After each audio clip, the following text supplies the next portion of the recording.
The House will be in order, and the prayer will be offered by Chaplain Kibben. Would you pray with me? Sovereign God, it is you who searches our hearts, examines our minds, and tests our spirits. And in so doing, you know us intimately and completely. You know when we sit down and when we rise. You perceive our thoughts even before we have voiced them. Before a word is on our tongue, you, O Lord, know it completely.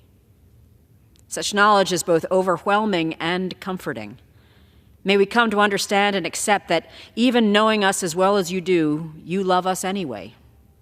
And when we are grieved by various trials, may we trust that you will perceive the genuineness of our faith. Even gold perishes when it is tested by fire. Remind us again, and all those who are overwhelmed by disaster and destruction, warfare and ill will, that in your esteem, we as your children are much more precious than the most valuable treasure on earth. In all things, may we find it within our hearts, minds, and spirits, even in the face of the harshest of tests, to bring praise and honor to you and proclaim our belief that your powerful hand directs our lives. In your enduring name we pray. Amen. Amen. The chair has examined the journal of the last day's proceedings and announces to the House the approval thereof. Pursuant to Clause 1 of Rule 1, the journal stands approved. Pledge of Allegiance to be led by the gentleman from South Carolina, Mr. Wilson. Everyone is invited to participate. I pledge allegiance to the flag of the United States of America and to the republic for which it stands, one nation, under God, indivisible, with liberty and justice for all. The chair will entertain up to 5 requests for 1-minute speeches on each side of the aisle. For what purpose does the gentleman from South Carolina seek recognition?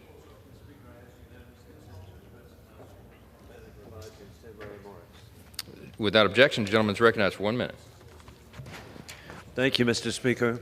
The nation of Georgia and America are valued partners. Georgians serve with Americans in the global war on terrorism. Sadly, Georgia faces a threat to its freedom. In October, a scheming dictator backed by war criminal Putin, the Chinese Communist Party, and the Iranian regime rigged an election. Salome Zurabishvili, the legitimate president of Georgia, is courageously standing with protesters and peacefully demanding free and fair elections. I reintroduce the bipartisan Magabori Act to sanction those attacking freedom. Additionally, there is legislation to prohibit recognizing the illegitimate regime. I'm grateful that at my invitation, President Zurabishvili will attend the inauguration of President Donald Trump. In conclusion, God bless our troops as the global war on terrorism continues. Open borders for dictators puts all Americans at risk of more 9/11 attacks imminent, as warned by the FBI. Trump will reinstitute existing laws to protect American families with peace through strength. Congratulations to Senator Marco Rubio on prevailing at the confirmation hearing yesterday I attended, which was so positively conducted by Chairman Jim Risch and Ranking Member Jeanne Shaheen. I yield back. Gentleman's time has expired. For what purpose does the gentleman from California seek recognition? Mr. Speaker, I ask for unanimous consent to address the House for 1 minute to revise and extend my remarks. Without objection, the gentleman is recognized for 1 minute. Thank you, Mr. Speaker. Mr. Speaker, I rise to express my deepest sympathies to the residents of Los Angeles and Ventura County who have been impacted by the devastating wildfires in Southern California. I deeply appreciate the firefighters, first responders, and local leaders who have been working tirelessly to battle these fires. I was proud to join bipartisan members of the California delegation in urging President Biden to grant a major disaster declaration for our state. These funds are urgently needed to help families that have lost everything in the wake of these wildfires. I'm truly appalled that some in Congress are seeking to impose political conditions on aid for wildfire victims in the time of need. It's cruel and it's just not right. What's more, I'm here to remind all of my colleagues that California contributes far more in federal tax revenue than it receives back in spending. In times of crisis, my home state has always been there to support other states unconditionally, and Californians deserve the same disaster relief without any political strings attached. Time is of the essence. Thank you, and I yield back my time. For what purpose does the gentleman from Minnesota seek recognition? Mr. Speaker, I ask unanimous consent to address the House for 1 minute and to revise and extend my remarks. Without objection, the gentleman is recognized for 1 minute. Mr. Speaker, I rise today to recognize the career and contributions of Brainerd, Minnesota broadcasting legend Ken Thomas. Ken's broadcasting journey began in 1978 at the WMIN radio station in Maplewood, Minnesota.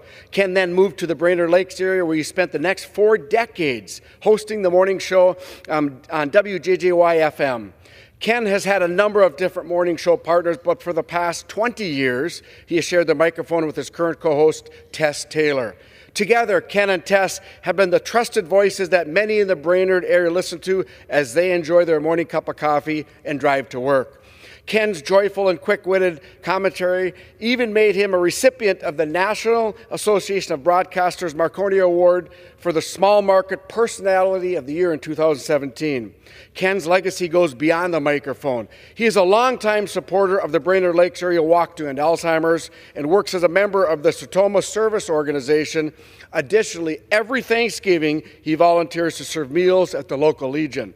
As Ken enters retirement, I hope he finds time to enjoy everything he loves about Brainerd, which includes his loving family, his fellow members of the district cover band, and Norman's Bait and Tackle Choir, and the tight-knit community he helped shape. Congratulations, Ken. You will be missed from the airwaves, but you've earned this next chapter. And I yield back. For what purpose does the gentlewoman from Texas seek recognition? Speaker, I ask for unanimous consent to address the House for 1 minute and revise and extend my remarks. Without objection, the gentlewoman is recognized for 1 minute. Thank you, Mr. Speaker. Mr. Speaker, I rise today to honor the life and legacy of Jose Adan Trevino. Born in Brownsville, Texas, Adan began his career as a pharmacist in the East End community of Houston in my district, meeting the needs while growing his business.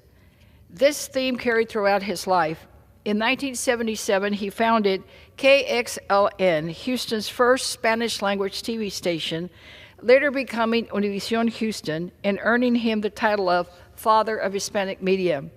We helped start the Houston Hispanic Chamber of Commerce together, which grew to be one of the largest in the country. He even has been named one of the 100 most influential Hispanics in America. But Adan's greatest title wasn't media mogul, businessman, or chairman. It was daddy and granddaddy. He adored his daughters, Cynthia and Gloriana, and his grandchildren, Jessica, Lauren, Adam, and Blake. His love for them was his proudest achievement and his most enduring legacy. Mr. Speaker, we will miss Adan's warmth, his friendship, and his belief in a better tomorrow for all. Thank you, Mr. Speaker, and I yield back. For what purpose does the gentleman from Pennsylvania seek recognition? Mr. Speaker, I request unanimous consent to address the House for 1 minute and revise and extend my remarks. Without objection, the gentleman is recognized for 1 minute. Thank you, Mr. Speaker. Mr. Speaker, I rise before you today to recognize a special day for our dairy farmers, National Milk Day. National Milk Day originated back to January 11th, 1878, when milk was first delivered in glass bottles in the United States. Milk is consumed by millions of Americans every year because not only is it delicious, but it also provides key nutrients like calcium, potassium, and other vitamins. This is one of the reasons I'm so thankful for the passing of my bill in the 118th Congress, the Whole Milk for Healthy Kids Act of 2023, which will provide key nutrients to children in schools nationwide. Milk is also very important to my home state of Pennsylvania. The Pennsylvania dairy industry alone generates 52,000 jobs, $14.7 billion in revenue annually in the state. Furthermore, Pennsylvania is ranked second nationally in the number of dairy farms. I'm so proud of all that they have accomplished. As a descendant of a long line of dairy farmers, let's raise a glass in honor of our dairy farmers who work around the clock to bring fresh, nutritious, and delicious milk to our tables every single day. Thank you, Mr. Speaker, and I yield back the balance of my time. For what purpose does the gentleman from California seek recognition? Mr. Speaker, ask for unanimous consent to address the House for 1 minute and to extend and revise my remarks. Without objection, the gentleman is recognized for 1 minute. Mr. Speaker, I rise on behalf of thousands of California wildfire survivors. My district knows too well the devastation survivors of the Southern California fires are facing. People have lost everything, and not just their homes and their belongings, but family members and friends. We must bring the full force of the federal government to aid these victims, and we must do it without any conditions, full stop.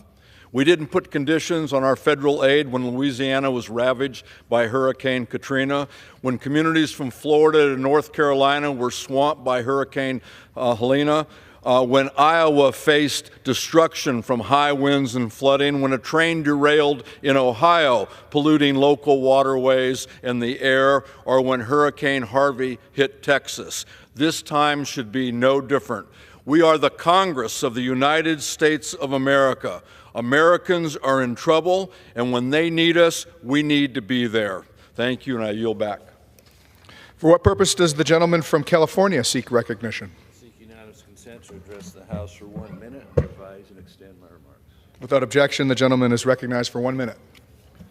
Well, at least one piece of welcome news from California. The typically out-of-control California Air Resources Board has decided to pull back on some really overreaching truck and train regulations. CARB, as it's known, is an unelected body appointed by Governor Gavin Newsom, have decided to withdraw a Clean Air Act waiver to the EPA for both the Advanced Clean Fleet and in-use locomotive regulation rules. The Advanced Clean Fleet and locomotive rules were unrealistic from the start. The technology doesn't even exist on a market basis to run these trucks and trains as they would seek. So maybe California should just be an island unto its own without these delivery devices. Would have placed an unnecessary financial burden on the businesses, the consumers, and the economy as a whole in my home state. President Trump has been a long outspoken against regulatory overreach such as this. It's encouraging to see California finally getting a clue on that, following that kind of thinking. Governor Newsom's appointees at CARB have been responsible for pushing many of these costly mandates in some of our other states, and even this Congress sometimes looks at emulating those to the detriment of consumers, taking away their stoves, taking away their cars, the whole works. So it's time they start considering the real world impact. So at least this go around, maybe because of pressure coming from here, they pulled back and got this one right. I yield back. For what purpose does the gentlewoman from Georgia seek recognition? Mr. Speaker, I ask unanimous consent to address the House for 1 minute and to revise and extend the remarks. Without objection, the gentlewoman from Georgia is recognized for 1 minute. Thank you.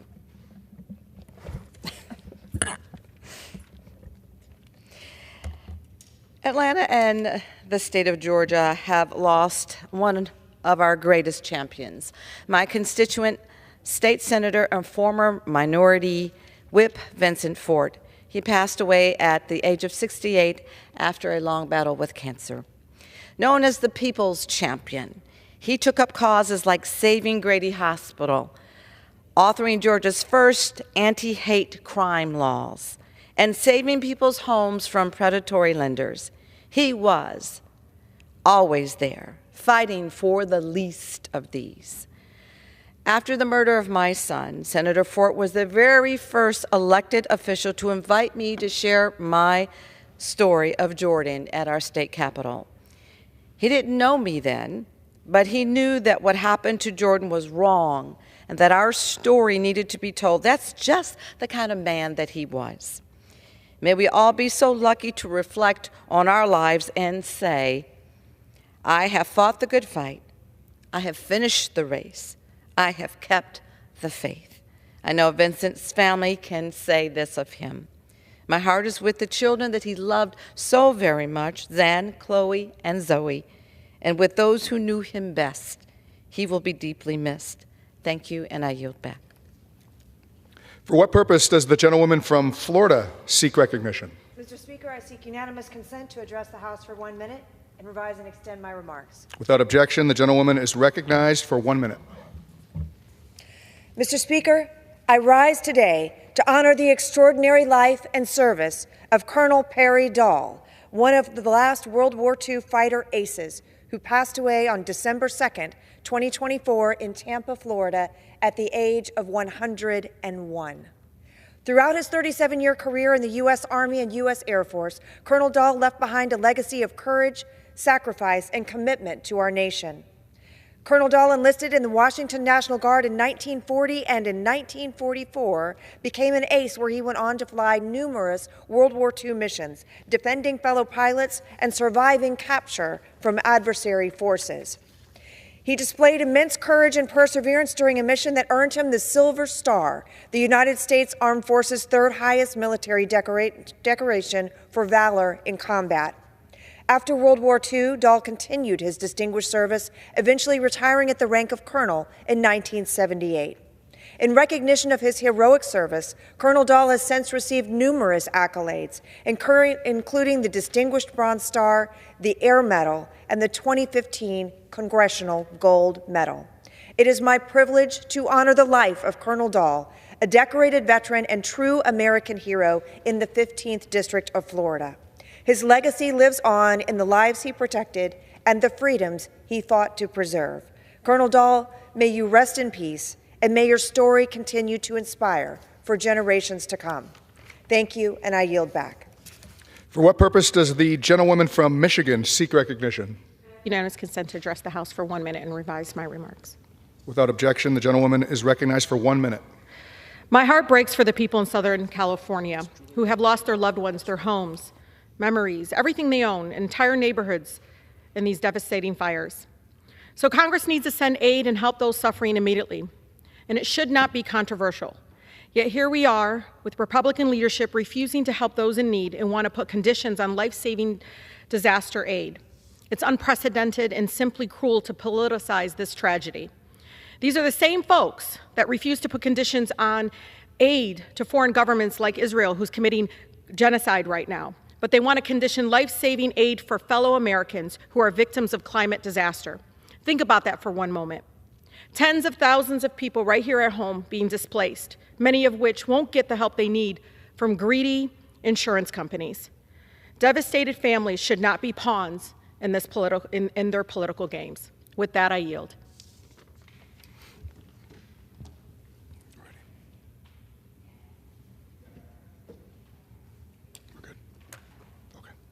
For what purpose does the gentlewoman from Florida, Ms. Lee, seek recognition?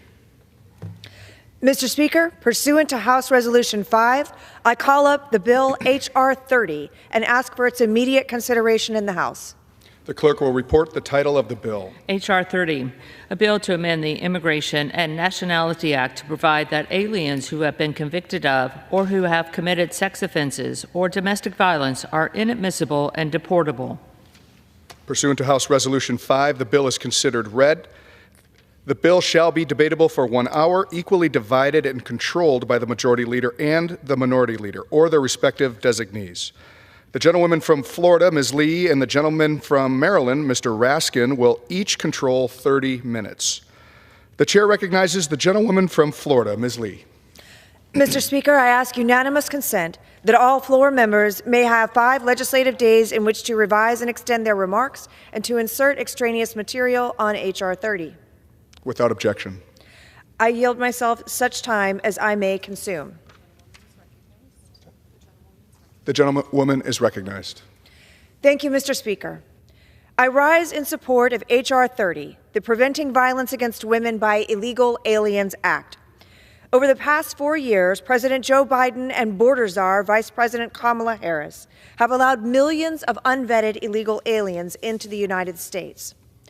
At the same time that they facilitated the collapse of our southwest border, President Biden and Vice President Harris abandoned any semblance of interior immigration enforcement.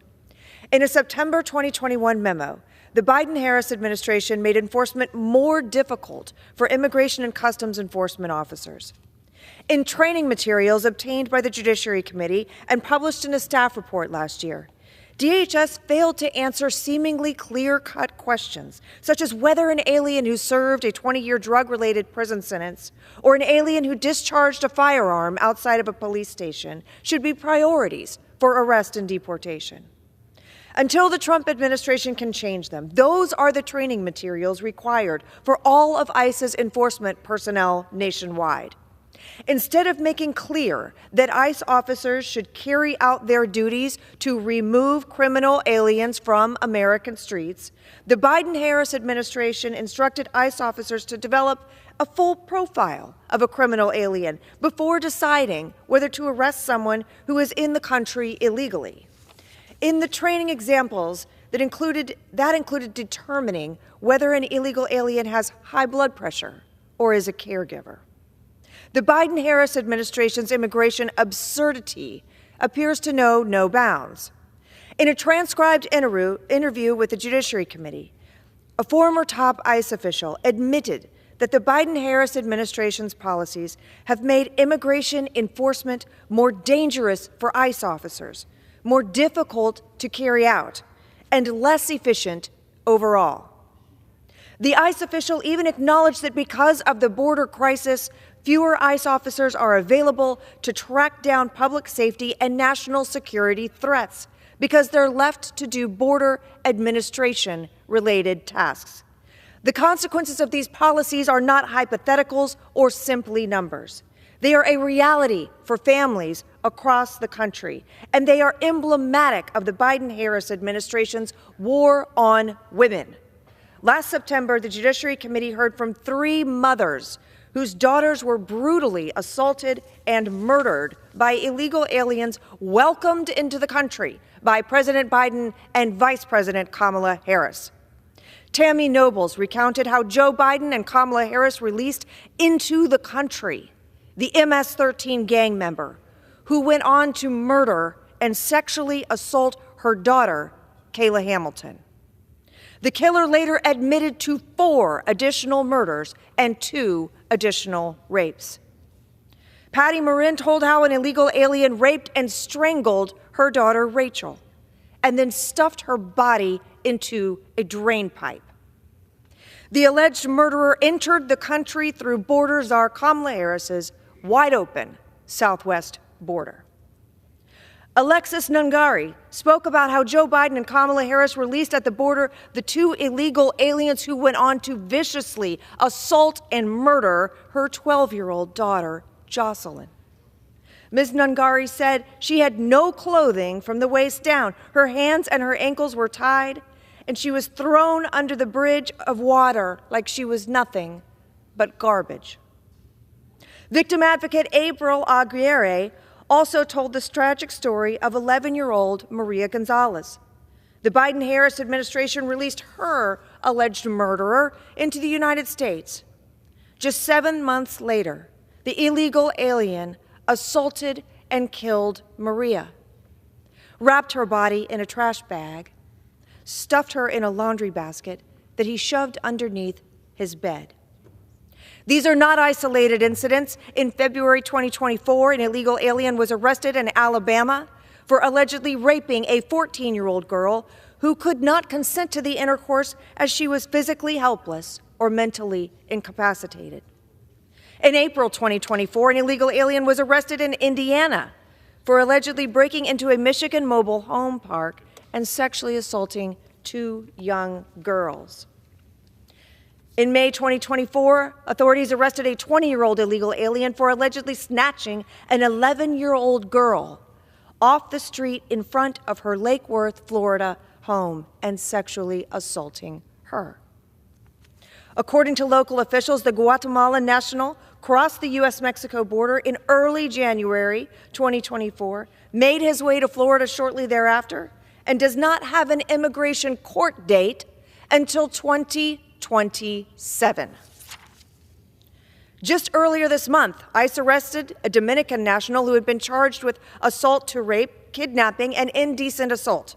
The illegal alien crossed the border in January 2023 and was placed on alternatives to detention. That is Joe Biden and Kamala Harris's immigration legacy. More unvetted aliens released into American communities, more criminal aliens on American streets, and more Americans endangered by radical, reckless policies. Thankfully, the American people have voted to end this nightmare. The Preventing Violence Against Women by Illegal Aliens Act is just one of many bills Republicans have proposed that will help close immigration loopholes, reverse the disastrous policies of the Biden-Harris administration, and implement President Trump's immigration enforcement agenda. The Preventing Violence Against Women by Illegal Aliens Act makes crystal clear that illegal aliens who commit sex offenses are inadmissible to and removable from the United States. The bill also fixes a discrepancy in current law by creating a ground of inadmissibility for domestic violence to mirror the existing ground of removability for the same offenses. In addition, H.R. 30 expands the current ground of removability for domestic violence by cross-referencing an existing statutory definition for sex offenses. Although many aliens can already be found inadmissible to or removable from the United States for certain sex offenses and domestic violence offenses, this bill expands and clarifies the conduct for which an alien can be found removable from the country. The time is now to take seriously the danger of criminal aliens in the United States. Anything that makes it easier for adjudicators and officials to ensure a criminal alien's arrest and removal should receive overwhelming bipartisan support, particularly when it comes to sex offenses and domestic violence. I urge my colleagues to support H.R. 30, the Preventing Violence Against Women by Illegal Aliens Act, and I reserve the balance of my time. The gentlewoman from Florida reserves. The gentleman from Maryland is recognized. Thank you, Mr. Speaker, and I'm going to yield myself such time as I may consume. Gentleman is recognized. Thank you very much. I'm delighted to be here with you and with the gentlelady from Florida. Mr. Speaker, America's immigration laws are like an admissions policy for the country. How do you get into America? Who gets kicked out of America, and for what reasons?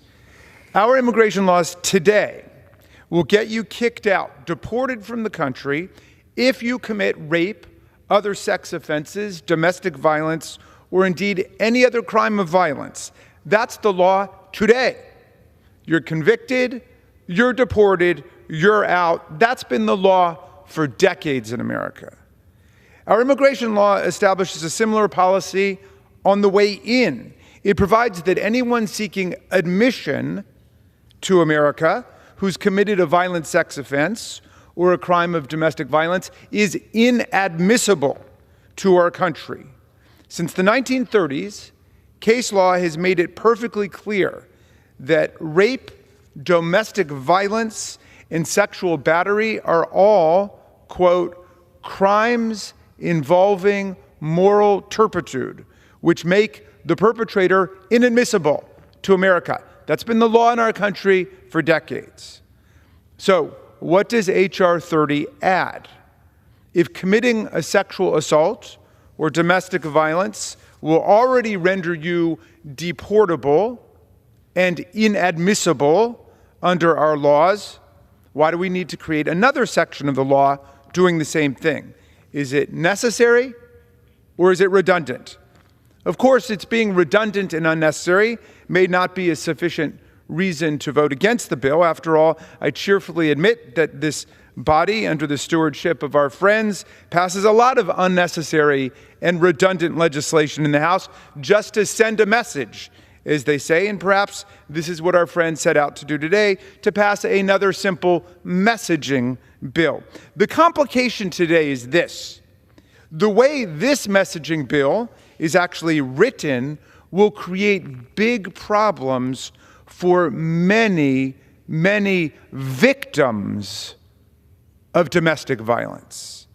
That's why more than 200 national and state and local groups advocating for the victims of rape and the survivors of domestic violence, the people across America we should be listening to today, strongly oppose the bill our colleagues have brought forward.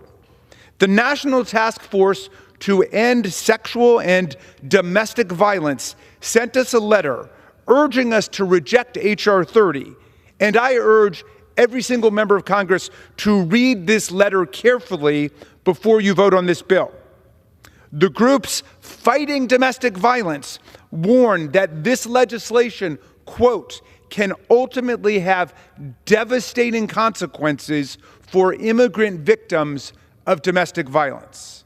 The signers of this letter include a range of national groups like the YWCA, the National Council of Jewish Women, the AFL-CIO's Coalition of Labor Union Women, and dozens of state and local groups like the California Partnership to End Domestic Violence, the Colorado Coalition Against Sexual Assault, the Maryland Coalition Against Sexual Assault, the Mississippi Coalition Against Domestic Violence, Catholic Charities in Omaha, Nebraska, and dozens more from states across the country. Please read this letter. These are groups working to change the law and the culture to stop rape and domestic violence in our country, but they see that this poorly drafted legislation would end up harming untold numbers of victims of domestic violence themselves, the putative beneficiaries of the act. And here's why.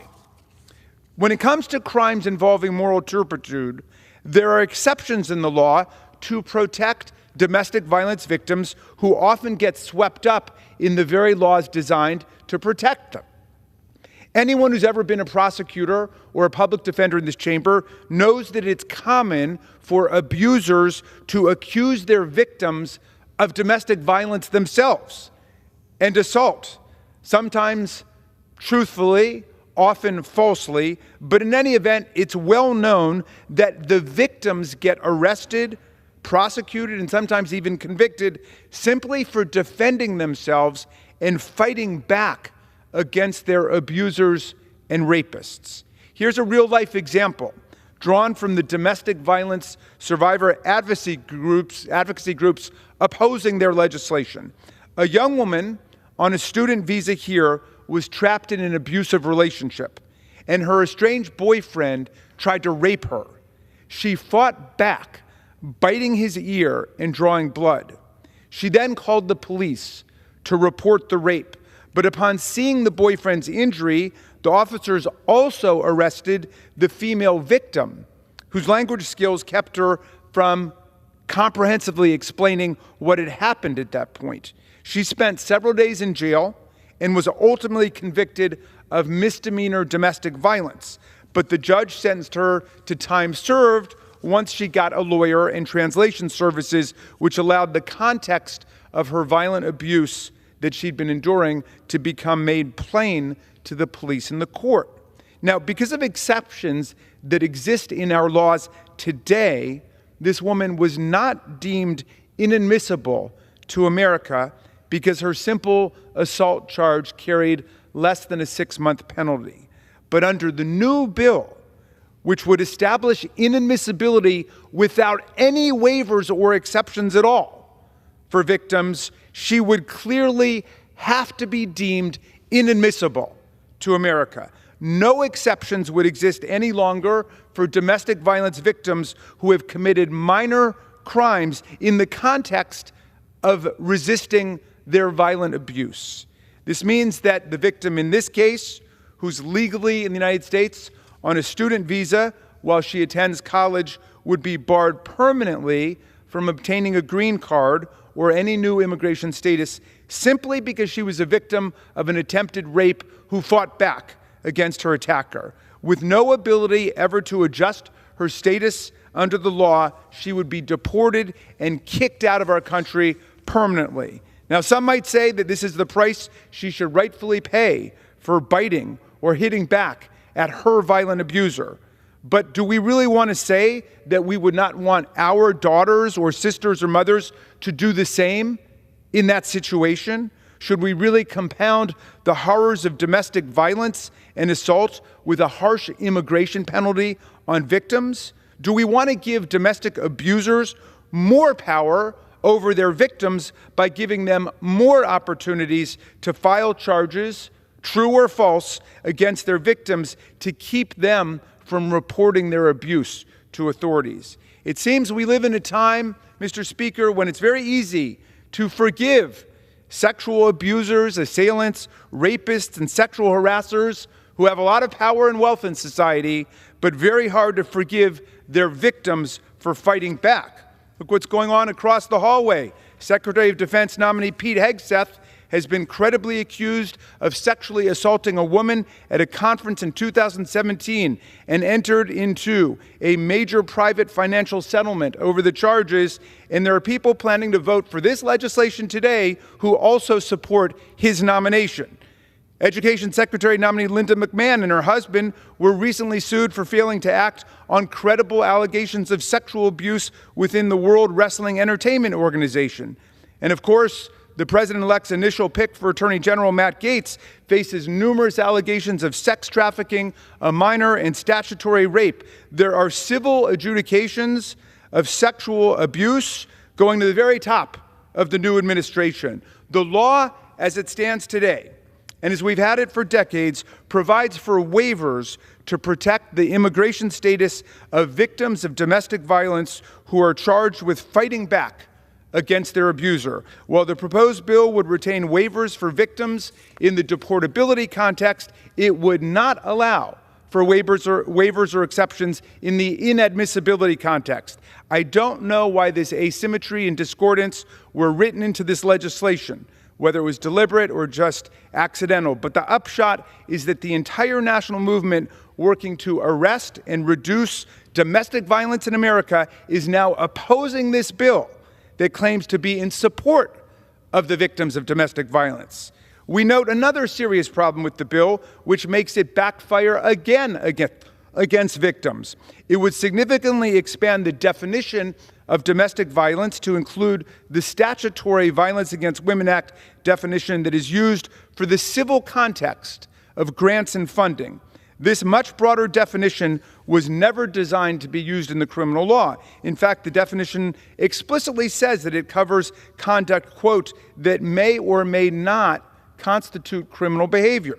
The definition of domestic violence under existing federal criminal law, which is currently also used in immigration law, focuses on the element, Mr. Speaker, of physical force, but the broader VAWA-based definition, appropriately fitted for grant and funding purposes, sweeps in a broad range of behaviors, including verbal, psychological, economic, or technological abuse. Once again, in the inadmissibility context, this transposition can have severe consequences. Imagine a domestic violence victim covered by DACA, who flees her abuser and removes half of the money from their joint bank account, enough to get a train or a bus ticket to get away. Imagine the abuser calls the police and claims that she stole money from him and committed a theft. By merely admitting to the fact that she took funds out of their bank account, the victim could end up being deemed inadmissible and then removed from America. Remember, the new inadmissibility grounds created by this bill do not require a conviction, but a mere admission of the underlying facts. The point is clear. If our goal is to, quote, prevent violence against women by illegal aliens, as the bill's title says, our current criminal and immigration laws already do that. We have strict punishments in place for anyone who commits such crimes, including deportation and inadmissibility for foreign nationals. This bill will only make the immigration laws much harsher on the victims of domestic violence, sexual battery, and rape, which is the opposite of what we should be doing. America, when it lives up to its ideals, Tom Paine said, will become an asylum to humanity. Not an insane asylum, mind you, but a place of refuge for people seeking freedom from religious, political, and economic oppression, and also, we might add, the kind of private gender violence that creates oppression and tyranny in the home. 2 centuries later, Ronald Reagan echoed this sentiment, reminding us that America was a shining city upon a hill, a refuge for all the pilgrims from all the lost places who are hurtling through the darkness toward home. Last year, we celebrated the 30th anniversary of the Violence Against Women Act, and we must continue our work to oppose the tyranny of domestic violence over women in our country but this legislation would set back our efforts to protect survivors and to stop abuse. I ask the majority to reconsider this legislation and for my colleagues to join us in opposing it. I reserve the balance of my time. The gentleman from Maryland reserves. The gentlewoman from Florida is recognized. Mr. Speaker, I yield 3 minutes to the gentleman from North Carolina, Mr. Harris. The gentleman is recognized. I thank the gentlewoman for yielding. Mr. Speaker, I rise today in support of H.R. 30, the Preventing Violence Against Women by Illegal Aliens Act. Mr. Speaker, common sense dictates if an illegal alien is in our country and they commit a sex offense or domestic violence, they should be deported immediately. Common sense dictates if an alien is at the border and they've committed these kinds of egregious crimes in their past, they should not be allowed to take one step onto American soil. Anything short of this standard is a complete and utter failure to protect American women and girls. This bill before us today ensures just that. As Republicans, we've been called to clean up Biden's border crisis. And that means not only deport illegal aliens, sex offenders, and abusers, but we must stop them from coming to our country in the first place. It is common sense that the legislation before us today codifies this standard. The Preventing Violence Against Women by Illegal Aliens Act shouldn't be controversial. But sadly, as we saw last week with the Laken Riley Act, many of our colleagues on the other side of the aisle will use any excuse to oppose common sense border security. I stand on behalf of my constituents in North Carolina's 8th Congressional District to urge my colleagues to support this crucial initiative in our fight to keep our citizens safe. And I yield back my time. The gentleman from Florida reserves. The gentleman from Maryland is recognized. Thanks, Mr. Speaker. I yield 5 minutes now to the distinguished gentlelady from the state of Washington, Ms. Jayapal. The gentlewoman is recognized. Thank you, Mr. Speaker. Here we are, once again, with my Republican colleagues bringing a bill to the floor that does absolutely nothing to address the needs of the American people. My Republican colleagues made lots of campaign promises to lower costs for everyday Americans, but not a single bill so far has done anything like that. Instead, this week appears to be a week where they say they are protecting women, and yet their actions tell a different story. Today, we're discussing a bill that takes the Violence Against Women Act, a bill meant to protect victims of domestic violence, and weaponizes it against, you've got it, domestic violence victims. That is exactly why 200 local and national advocacy organizations for survivors of domestic violence from across the country with deep expertise in this area have come out so strongly to oppose this bill. I'm talking about the National Task Force to End Sexual and Domestic Violence, the National Alliance to End Sexual Violence, the National Network to End Domestic Violence, the Asian Pacific Institute on Gender-Based Violence, and groups that serve domestic violence survivors in more than 40 states across the country. Now, I want to be very clear once again. In our current laws, those who are convicted or admit to domestic violence or crimes listed in this bill are already deportable and inadmissible to the country. There is actually no gap in the law that needs to be fixed.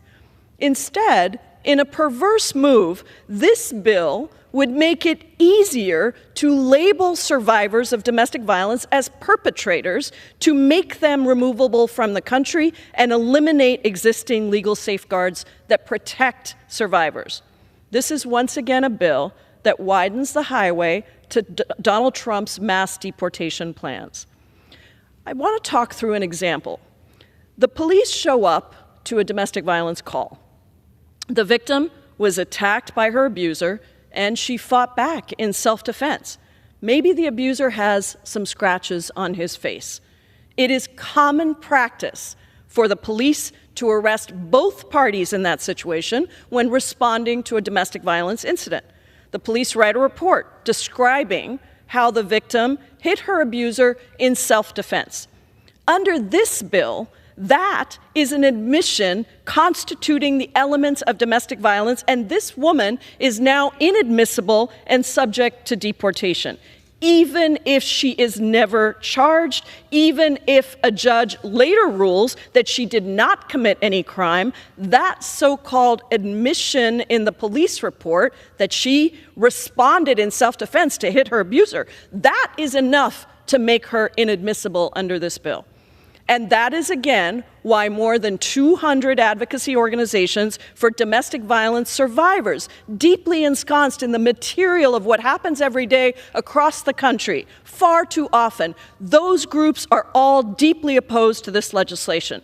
They know that this expansive bill that eliminates the existing safeguards for domestic violence survivors will harm those exact survivors and create a chilling effect for reporting future crimes, empowering abusers to go after immigrant women and children. Right now, we're only talking about immigrant survivors, but is this bill the start of a dangerous road watering down protections for all victims of domestic violence that are across the country? Who is next? The Violence Against Women Act is a landmark piece of legislation, a testament to a time when Democrats and Republicans could actually come together and legislate on issues of fundamental importance to this nation, despite our differences. The initial iteration of VAWA passed the House by voice vote.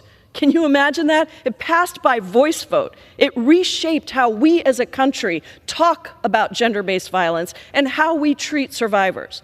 The Violence Against Women Act recognized that we cannot be serious about eliminating violence against women if we are not equally serious about eradicating violence against everyone, regardless of immigration status. There are so many reasons why individuals in domestic violence situations are unjustly forced into the criminal legal system. We've seen the data. Too often, survivors are arrested alongside their abuser, and they're charged and even convicted of crimes involving violence, which later prove to be in self-defense or unjustly charged. This bill makes it more likely that we harm the very people we want to protect. One more minute. I grant the gentlelady an extra minute. The gentleman is recognized. Thank you. Here's the cruel irony. In the same week that Republicans are putting forth the nomination of a defense secretary who won't even say that sexual assault is disqualifying, Republicans want to fool you into thinking that they care about domestic violence and sexual assault survivors. Please. I suppose I shouldn't be surprised. Despite VAWA's bipartisan history, we now have to fight tooth and nail to reauthorize it. It was Republicans who let the Violence Against Women Act languish and expire for 3 years. And the leader of the Republican Party is once again a man who was found liable for sexual misconduct and bragged about grabbing and forcibly kissing women without their consent. Last year, we celebrated the 30th anniversary of VAWA's enactment. But today, we have to watch our colleagues across the aisle make another cheap attempt to divide us and play gotcha politics. We should be working together to eradicate domestic violence. I have a bill, the WISE Act, that would strengthen protections for survivors. I wish we could do that here, not this harmful, misleading bill. I urge my colleagues to oppose, and Mr. Speaker, I seek unanimous consent to enter into the record a letter from over 200 local and national domestic violence organizations who oppose this bill. Without objection. Thank you, Mr. Speaker. I yield back. The gentleman from Maryland reserves. The gentlewoman from Florida is recognized. Mr. Speaker, I yield 2 minutes to the gentleman from Virginia, Mr. Klein. The gentleman is recognized. Thank you, Mr. Speaker, and I thank the gentlelady for leading the charge on this legislation. You know, I find it appalling to hear the rhetoric from the other side, the excuses being made for the individuals who are here illegally, committing acts of domestic violence, committing acts of violence against women, and trying to defeat this legislation that would strengthen the laws to help these victims. It is appalling.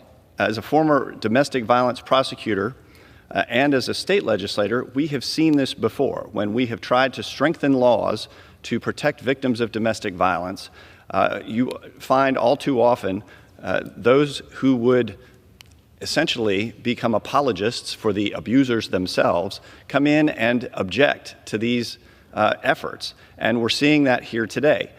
when it comes to the Violence Against Women Act, yes, that was a bipartisan piece of legislation until the Democrats were in control of the House. And then we saw them try and amend it to make it become more of a pro-abortion, pro-trans rights.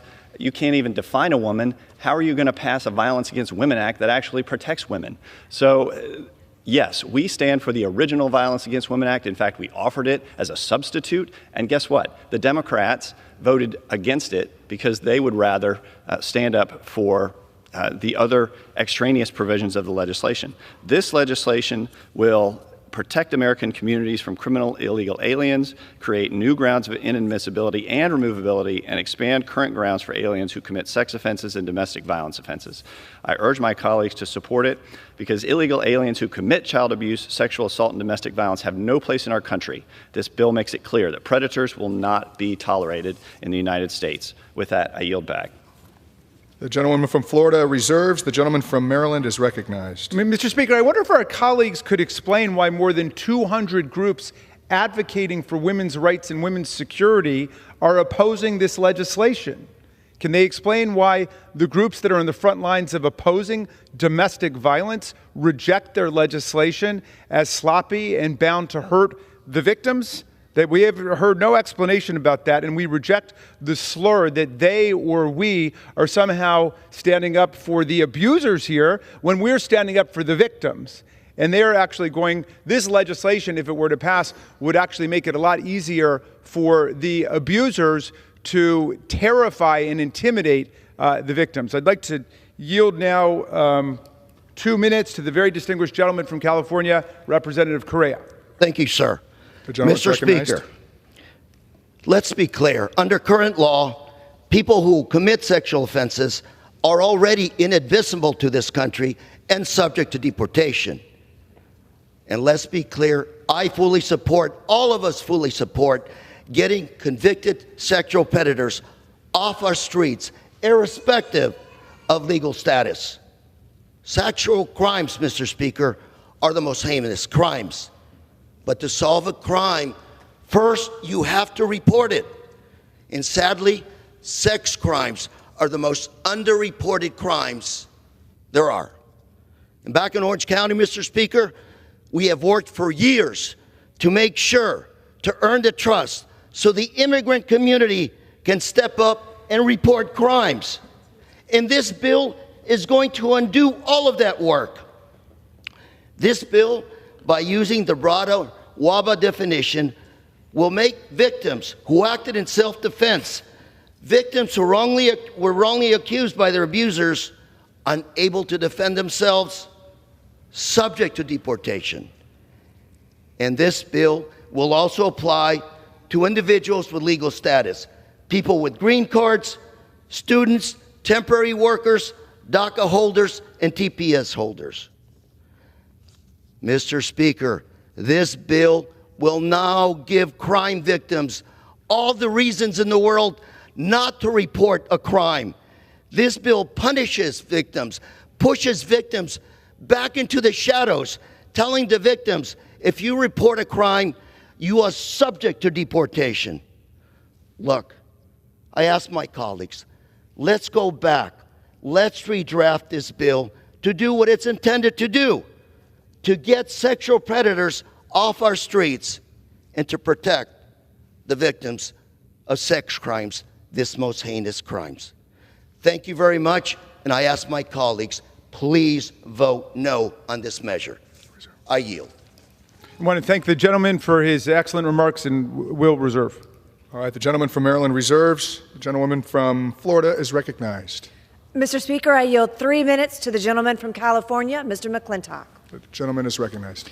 Mr. Speaker, 3 moms came before the Judiciary Committee last fall. They had one thing in common.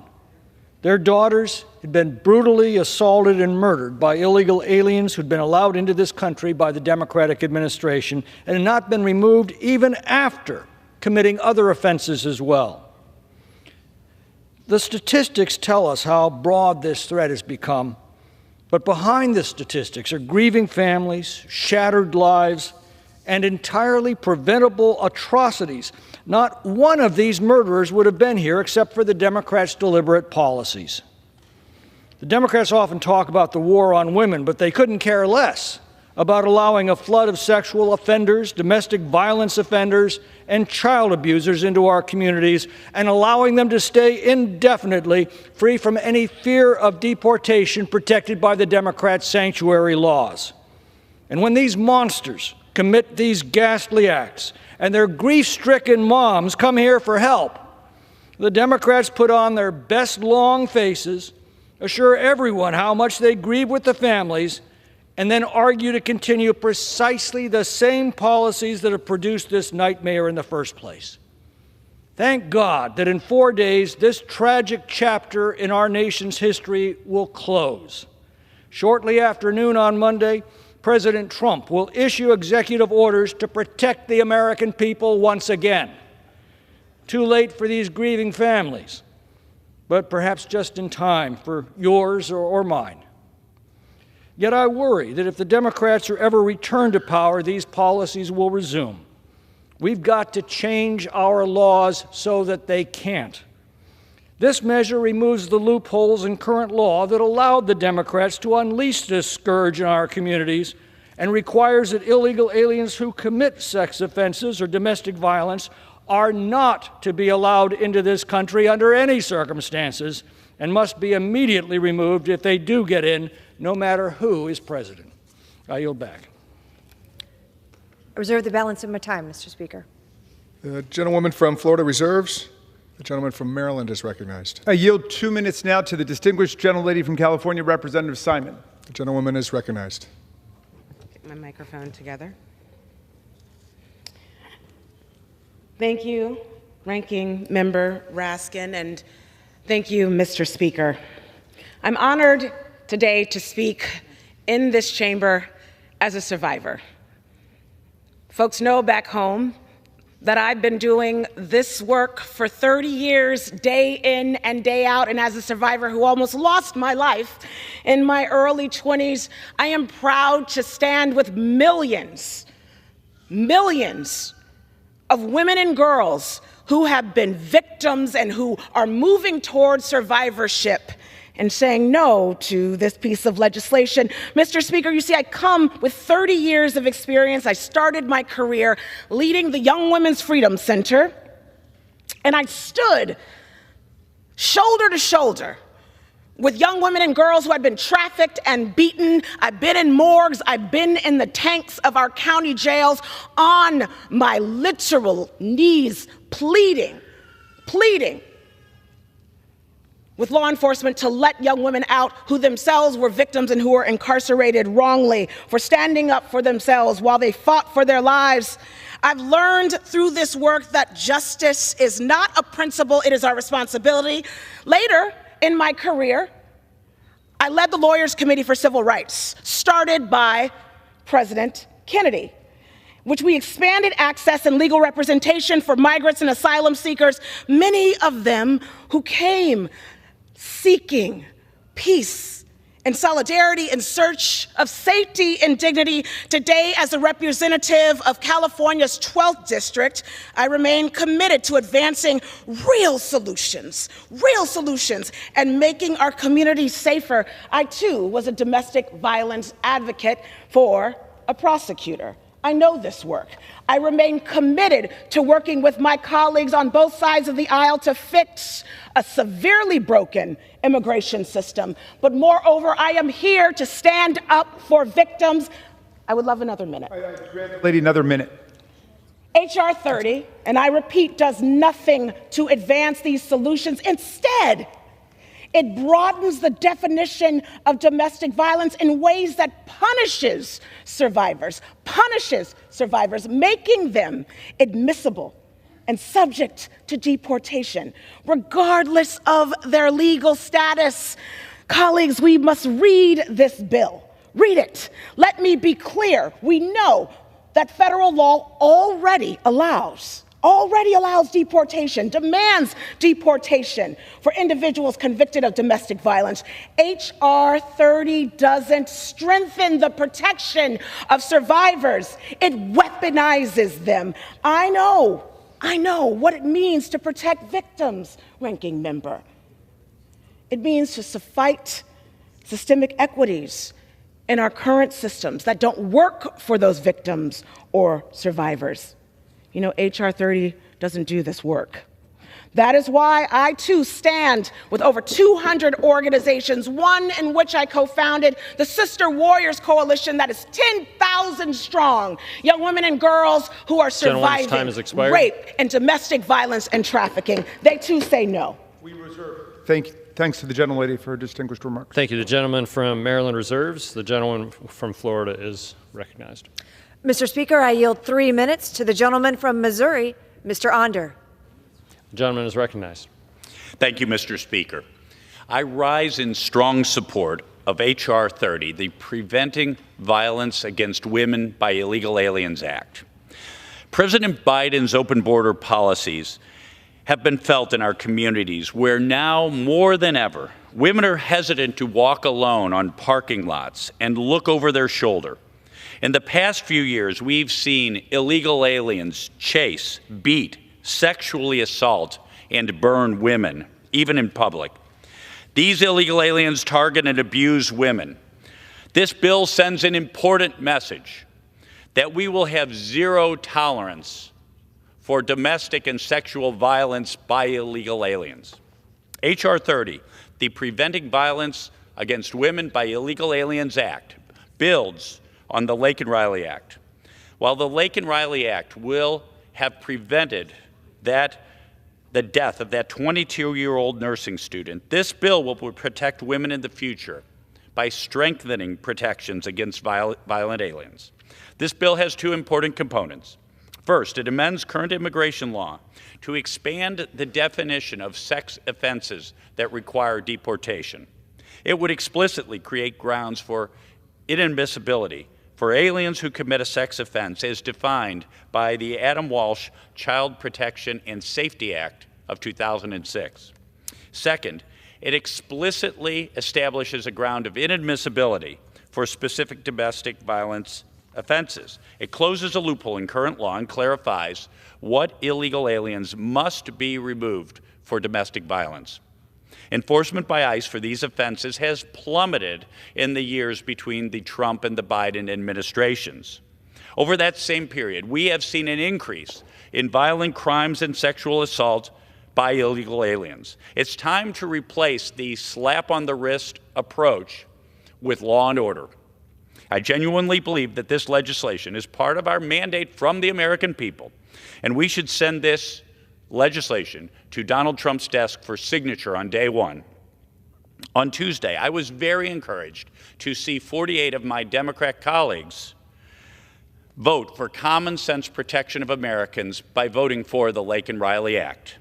Deporting domestic violent offenders and aliens who commit sexual assault should not be a partisan issue.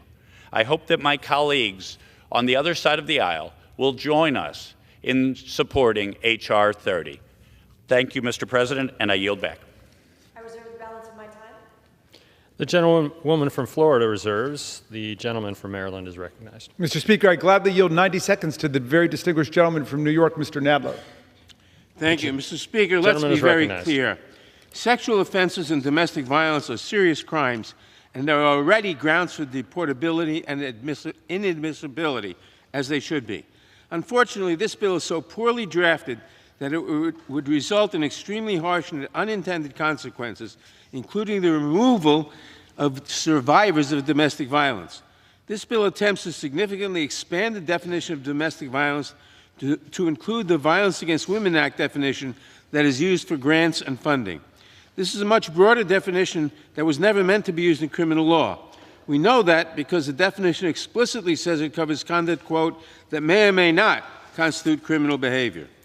The definition for domestic violence under federal criminal law focuses on physical force.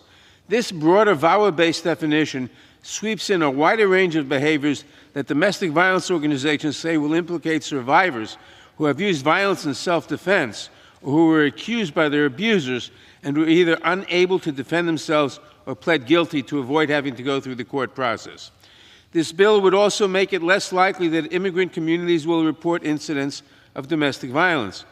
We recently celebrated the 30th anniversary of the passage of VAWA, and we should continue our work to combat domestic violence. But this legislation would actually set back our efforts to protect survivors. That is why over 200 national and local groups, as part of the National Task Force to End Sexual and Domestic Violence, the experts in the field oppose this legislation. I think we ought to listen to them. We need to work together to solve our immigration problems, but this bill takes us in the wrong direction. The Republican majority has chosen to begin this year with a series of bills intended to fearmonger. Can I have 15 seconds? The gentleman has, I will grant him an additional 15 seconds to conclude. The Republican majority has chosen to begin this year with a series of bills intended to fearmonger and demonize immigrants. This legislation not only perpetuates that effort, but it would also have serious consequences for survivors of domestic violence. I urge my colleagues to oppose this misguided bill, and I yield back the balance of my time. We reserve. The gentleman from Maryland reserves. The gentlewoman from Florida is recognized. Mr. Speaker, I yield 7 minutes to the gentlelady from South Carolina, Ms. Mace. The gentlelady is recognized. Thank you, Mr. Speaker. Yes, I rise today to demonize, as the word was used on the left across the aisle, to demonize illegal immigrants who are here, raping our women and girls, murdering our women and girls, and who are pedophiles, molesting our children. You're darn right. That's what I'm here to do today. So I rise in strong support of my bill, H.R. 30, the Preventing Violence Against Women by Illegal Aliens Act. Under the open border policies of Joe Biden and border czar Kamala Harris and Secretary Mayorkas, our country has been ravaged by a horde of illegal aliens molesting American children, battering and bruising and beating up American women, and violently raping American women and girls. My bill makes it very clear, and if a legal alien commits a sex crime or an act of domestic violence, they are inadmissible and deportable. We aren't letting you into our country, and if you're already here, we are sending you back to yours. My colleagues on the other side of the aisle like to try to minimize this issue because they refuse to acknowledge the consequences that their open borders agenda is here. But the numbers don't lie. According to ICE, as of July, there were nearly 650,000 illegal aliens on the non-detained docket who are convicted criminals who have been charged with crimes. These criminal illegal aliens freely roam our streets, committing senseless acts of violence against American women and children. This includes over 100,000 illegal aliens convicted of or charged with assault. It includes over 20,000 illegal aliens convicted of or charged with sexual assault and rape. It includes over 12,000 illegal aliens convicted of or charged with sex offenses. It includes over 3,000 illegal aliens convicted of or charged with kidnapping, and nearly 15,000 illegal aliens convicted of or charged with murder. That is who the left are defending this morning: murderers, rapists, and pedophiles.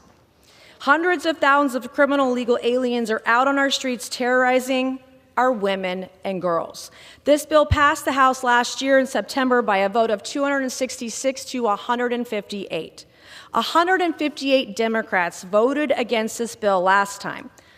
Will they apologize to American women and girls today and do the right thing for our citizens? A vote against this bill is a vote against deporting illegal aliens who rape and abuse women and children. A vote against this bill is a vote to invite illegal aliens who rape and abuse women and children into the United States of America.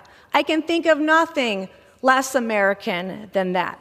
It's despicable that 158 members of this body, which is supposed to represent the interests of American citizens, voted to prioritize illegal aliens who are sexual predators and domestic abusers, rapists, and pedophiles over the safety of American women and girls. Mr. Speaker, what do the 158 members of this body who voted last time to protect illegal aliens who are sexual predators have to say to the family of Jocelyn Nungare, a 12-year-old girl who was brutally raped and strangled to death by two illegal aliens from Venezuela. What do the 158 Democrats who voted against this bill last time have to say to the family of Rachel Morin from Maryland, a mother of 5 who was brutally raped, brutally choked, and beaten to death on a hiking trail by an illegal alien from El Salvador? What do the 158 members of this body, the Democrats who voted against this bill last time, have to say to the family of Kayla Hamilton, a 20-year-old with autism who was tied up, raped, and strangled to death with a phone cord by an illegal alien who was a member of MS-13? As a survivor of both rape and domestic violence myself, I know the devastating toll, the devastating consequences of heinous crimes like these have on a woman. I know the lifelong scars, the irreversible scars these heinous crimes leave behind. The blood and the physical and emotional pain caused by these tragedies, the trauma caused by these tragedies, the lifelong trauma of these tragedies, the blood is on the hands of every single Democrat in this body who votes against this bill. It is our birthright as American citizens to live freely and safely in our communities. One woman, one child victimized by one illegal alien is one too many. They have no right to be here. Some of my colleagues across the aisle claim that the definition of domestic violence in this bill is too broad. They're wrong. The current definition isn't broad enough. And I know this now that I've been a victim, most recently of domestic violence and abuse, that VAWA did not go far enough, and our states have a lot more to go to protect women and girls. I implore my colleagues to look at their hearts, hear the cries of the families who've been shattered by these evil acts committed by illegal aliens, and put American women and children first and pass this bill. So, Mr. Speaker, I ask unanimous consent to enter into the record the following items. Without objection. Since we have someone from the state of Maryland, this was in Fox News. Arrest of illegal immigrant previously convicted of rape in Maryland marks a record for ICE. ICE nabs several migrants convicted of child molestation, one convicted murderer, in the blue state suburbs of Maryland. Another one from Maryland, Rachel Morin murder. Illegal immigrant from El Salvador charged in rape and killing of Maryland Mama 5. We had someone from Washington today talk. Here's an article about the ERO. Seattle arrests 6 non-citizens with criminal convictions for child exploitation during national operation. In California, serial rapist, illegal immigrant attacked woman in rape dungeon on wheels, said the cops.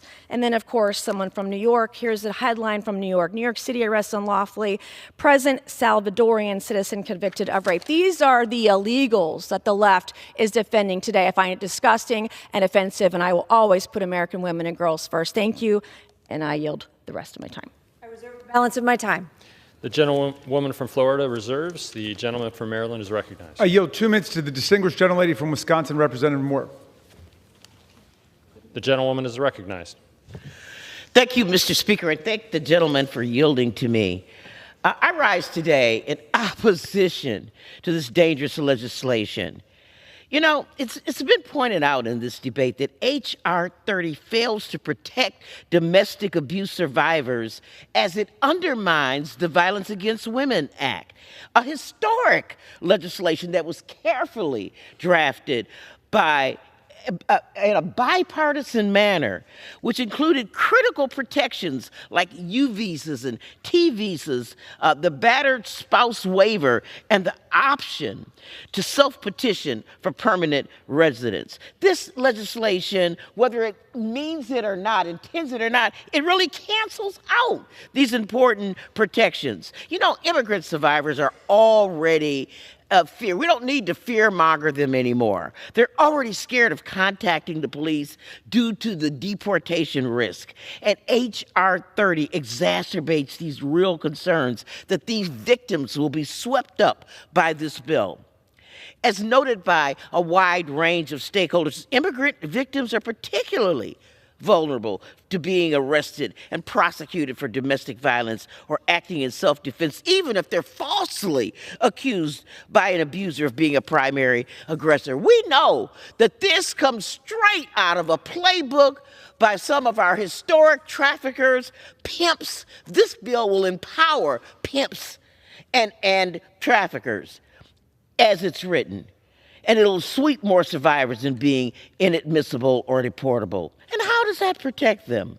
In the name of protecting domestic violence victims, we cannot debate and pass a bill that makes it worse for them. And if you're serious, if the majority is serious about addressing the epidemic of domestic and sexual violence in our country, we can start by addressing the funding challenges facing the Victims of Crime Act, which supports services for victims. Or how about expanding access to U visas and T visas, which help law enforcement come forward by issuing protective...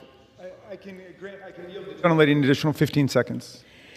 We want to protect moms from Domestic Violence Act, as homicide is the leading cause of death of pregnant women. And so at the appropriate time, I'll offer a motion to recommit so we can fix this bill. And thank you for your indulgence, and I yield back to the gentleman. And we reserve. The gentleman from Maryland reserves. The gentlewoman from Florida is recognized. Mr. Speaker, we have no further speakers. I am prepared to close, and I reserve. The gentlewoman reserves. The gentleman from Maryland is recognized. And we are prepared to close. Gentleman from Maryland is recognized. I ask unanimous consent to insert into the record the text of this amendment immediately prior to the vote on the motion to recommit. Without objection.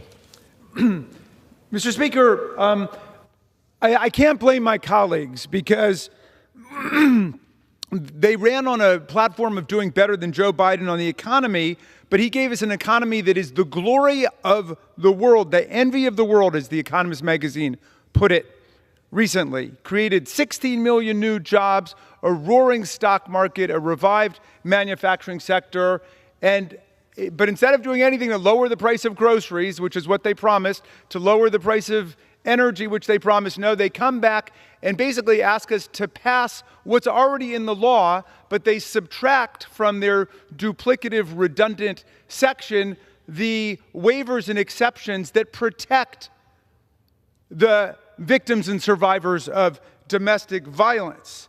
And instead, they just want to associate all immigrants with criminal delinquency. The vast majority of rapes in America of American women are committed by citizens, and the vast majority of non-citizens never commit rapes. Donald Trump released 58,184 non-citizens with criminal records who came in during his administration, including 8,620 violent criminals and 306 murderers. ICE ended up rearresting 11,000 non-citizens who had been admitted under Donald Trump. So we could sit here and demagogue back and forth and say, you let someone in who did something bad. You let someone in who did something criminal. But we're not going to do that. We want to make progress for America. Let's reject this opportunistic, silly bill, and let's move forward to really guarantee the safety of America's women. The gentlewoman from Florida is recognized. Mr. Speaker, Democrats claim this bill is unnecessary because aliens who commit sex offenses or domestic violence offenses are already inadmissible or removable. That ignores reality. Take, for example, the fact that under current immigration law, there is no explicit ground of inadmissibility for illegal aliens who commit domestic violence offenses, despite a ground of removability for aliens who commit such offenses. Or consider that despite certain sex offenses making aliens removable from the country, there currently is not a ground of inadmissibility or removability for certain sex offenses. Although some aliens who commit these offenses may be found inadmissible or removable for having committed a crime involving moral turpitude, that is far from certain. Under current law, loopholes abound. For example, in 2023, the Ninth Circuit held that a conviction for menacing constituting domestic violence was not a crime involving moral turpitude, even though the alien threatened his wife with a knife. The Third Circuit held that an alien was not removable despite a conviction for involuntary deviant sexual intercourse with a 15-year-old. Similarly, courts have found that certain convictions for contributing to the delinquency of a minor, assault of a victim under 12 years old, and annoying or molesting a child are not crimes involving moral turpitude. That is why this bill is imperative, to ensure that criminal aliens who endanger families and communities can be removed from the United States. The Biden-Harris administration's war on women must come to an end, and this bill is one step toward that, making guests in our country inadmissible to and removable from the United States because they've committed a sex offense or domestic violence offense should be something that even open borders Democrats can agree with us on. The Preventing Violence Against Women Act by illegal aliens is a straightforward, common-sense bill that I urge my colleagues to support. I yield back. The gentlelady yields back. All time for debate has expired. Pursuant to House Resolution 5, the question is ordered on the bill. The question is on engrossment and third reading of the bill. Those in favor say aye. Those opposed, no. The ayes have it. Third reading.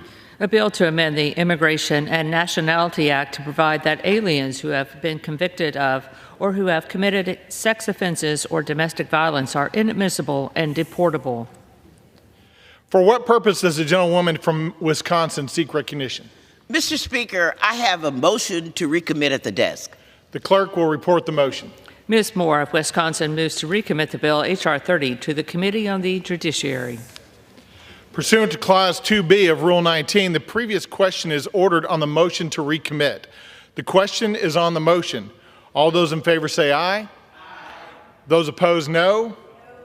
The noes have it. The motion is not. Mr. Speaker, I request... For what purpose does the gentlewoman from Wisconsin seek recognition? Thank you, Mr. Speaker. I ask for the yeas and nays.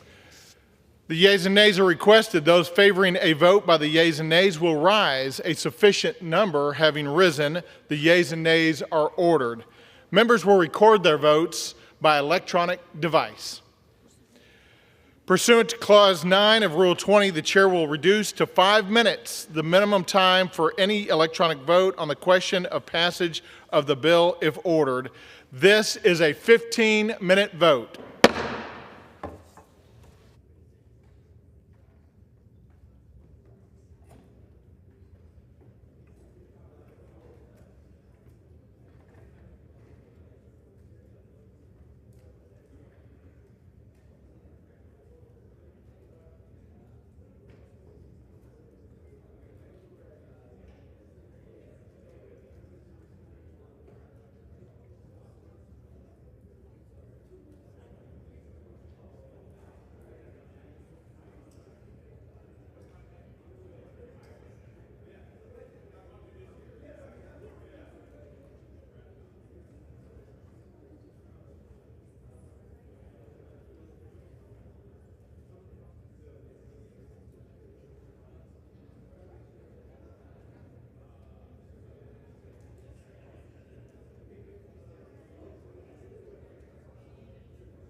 This vote, the yeas are 206 and the nays are 213. The motion is not adopted. The question is on passage of the bill. Those in favor, please say aye. Those opposed, please say no. The ayes have it. For what purpose does the gentleman from Maryland seek recognition? I'd like to call for the yeas and nays, Mr. Speaker. The yeas and nays are requested. Those favoring a vote by the yeas and nays will rise. A sufficient number having risen, the yeas and nays are ordered. Members will record their votes by electronic device. This is a 5-minute vote.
On this vote, the yeas are 274 and the nays are 145. The bill is passed. Without objection, a motion to reconsider is laid on the table.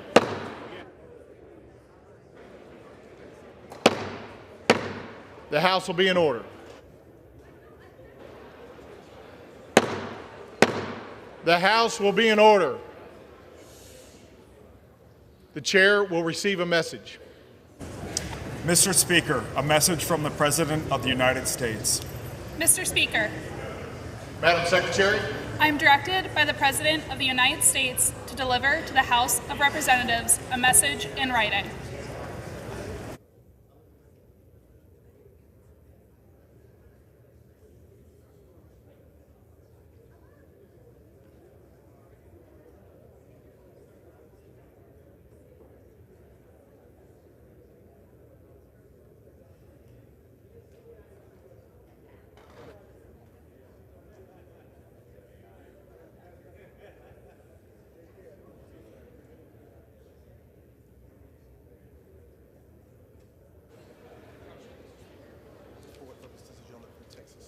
For what purpose does the gentleman from Texas seek recognition?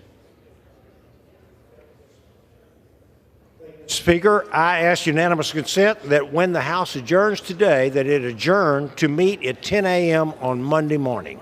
Without objection. Thank you.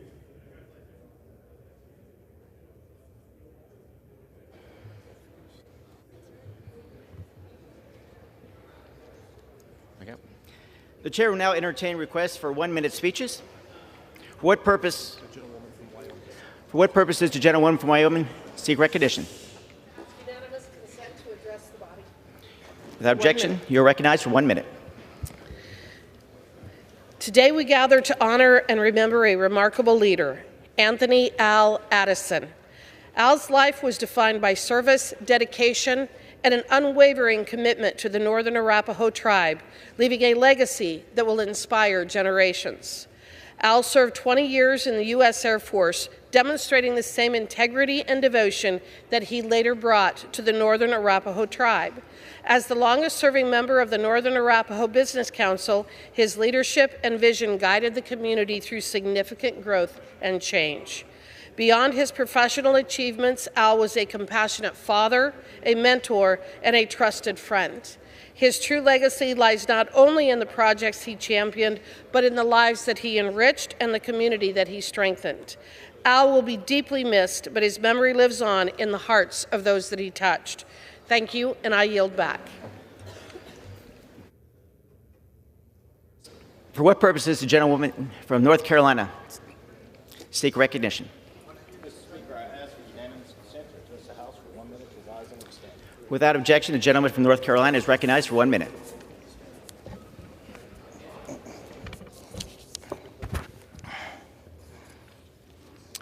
Mr. Speaker, on August 28, 1963, the Reverend Dr. Martin Luther King Jr. delivered one of the most famous speeches of the century, "I Have a Dream."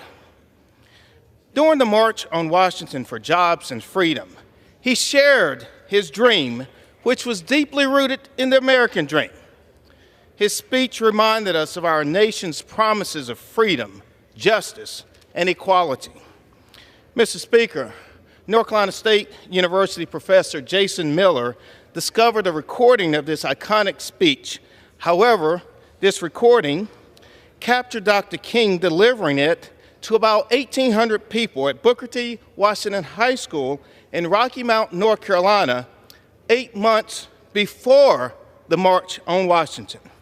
The speech in Rocky Mount is the first recorded evidence of Dr. King's "I Have a Dream" speech. Eastern North Carolina has a rich history, and during this MLK holiday, I encourage all of us to keep the dream alive. Thank you. I yield back. For what purpose does the gentleman from Washington seek recognition? Without objection, the gentleman from Washington is recognized for 1 minute. Thank you, Mr. Speaker. Today I rise to honor a fallen hero in Central Washington. Zuza served the Yakima County Sheriff's Department at the hand of Deputy Nick Ward. In her 7-year career with the Sheriff's Department, Zuza had an incredible record of 138 captures, including dangerous criminals and murder suspects. Tales of her heroism and ferocity spread quickly throughout Yakima County, with many stories of her taking down criminals at record speeds, and even more stories of suspects only hearing her bark before giving themselves up to authorities. But outside of her bark and her bite, she was a comforting presence for officers in tense situations and offered a sense of security when things got difficult. Yakima County is safer because of Zuza, and I thank Deputy Ward for his commitment to her handling and to the safety of our communities. Thank you, Mr. Speaker, and I yield back. For what purpose does the gentleman from California seek recognition? Mr. Speaker, to address the body for 1 minute without objection. Without objection, the gentleman from California is recognized for 1 minute.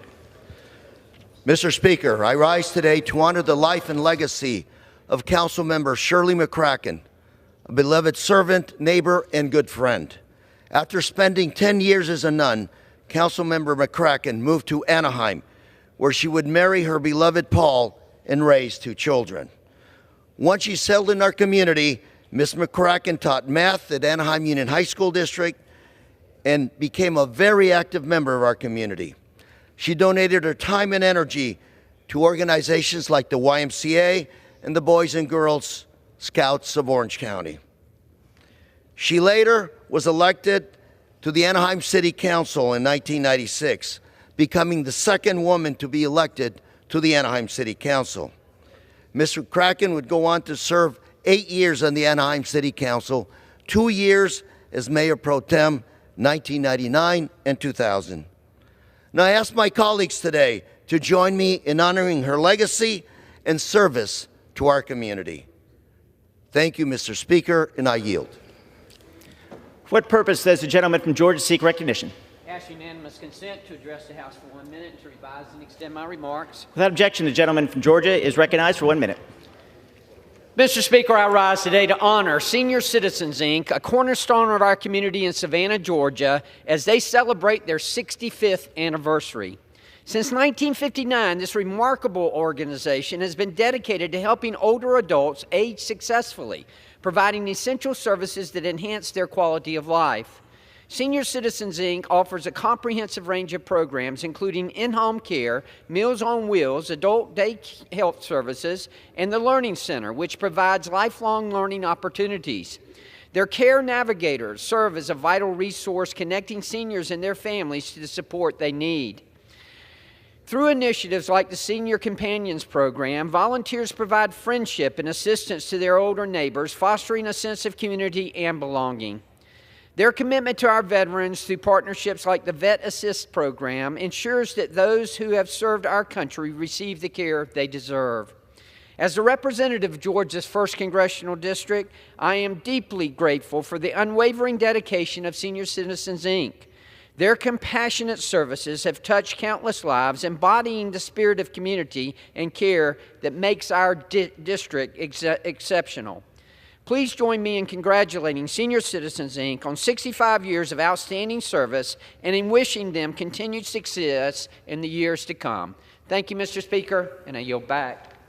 For what purpose does the gentlewoman from Ohio seek recognition?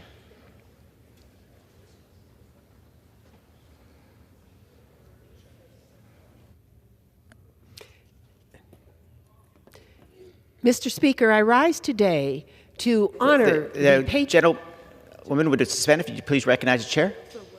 For what purpose? I ask unanimous consent to address the House for 1 minute and revise and extend. Thank you. Without objection, the gentlewoman is recognized for 1 minute. Mr. Speaker, I rise today to honor the patriotic and inspiring service of retired Army Colonel Greg Ganson. He recently addressed students at Central Catholic High School in our Northwest Ohio district. Colonel Gadsden's story is one of unparalleled courage in the face of profound adversity. From humble beginnings to the football fields of West Point and combat in Iraq to his intrepid mission to others after losing both legs in severe injuries sustained in a roadside bomb attack. Despite all that he endured, he easily could have given up in despair. But instead he chose a path of hope, determination, and exemplary service. He has since become a beacon of hope as a motivational speaker, actor, author, and living testament to the strength of the human spirit. Colonel Gadsden's words, "Be present in your life, be your best," resonate deeply. Let us carry his message forward, ensuring every veteran receives the honor, support, and opportunities they deserve. I deeply respect Colonel Gadsden for his unwavering dedication to our nation. Let us all thank him for inspiring our next generations of leaders to take on any challenges and obstacles that come in their path. Colonel Gadsden is truly an American hero and inspiration for us all. Thank you, Mr. Speaker, and I yield back. For what purpose does the gentleman from Texas seek recognition? Mr. Speaker, I ask unanimous consent to address the House for 1 minute. Without objection, Texas is recognized for 1 minute.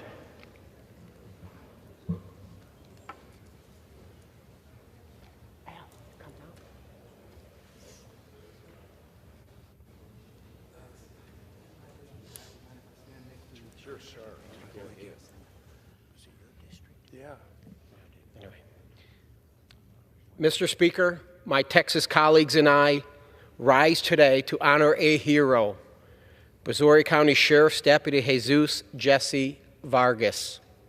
Deputy Vargas was a proud husband and father of 3 school-aged children. Deputy Vargas was shot and killed in the line of duty while working as a member of the U.S. Marshals Gulf Coast Violent Offenders Task Force, serving a warrant on a repeat offender. He was a dedicated public servant who was with the Brazoria County Sheriff's Office for 17 years. As a former law enforcement officer and sheriff of Fort Bend County, Texas, I know all too well the sacrifices our nation's law enforcement officers make. Deputy Vargas was a hero to Brazoria County, the great state of Texas, and our nation. My prayers are with the Vargas family, Brazoria County Sheriff Bo Stallman, and the Brazoria County Sheriff's Office, community, and every man and woman in blue. The war on our law enforcement must end. Amen. I ask everyone in the chamber to bow their heads in a moment of silence.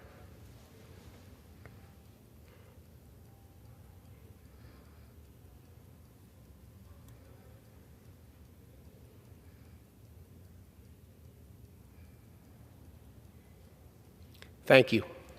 Guys, can you stay? I'm next to speak. Gentleman from Texas is recognized. Thank you, Mr. Speaker. Purpose do you seek recognition? Mr. Speaker, I ask that I be allowed to speak for 1 minute to revise and extend my remarks.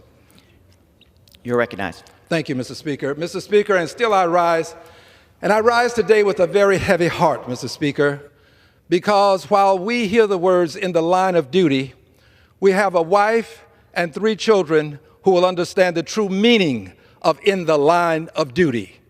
They have lost a husband, a father has made a transition, and they will have to suffer and unfortunately live with this for the rest of their lives.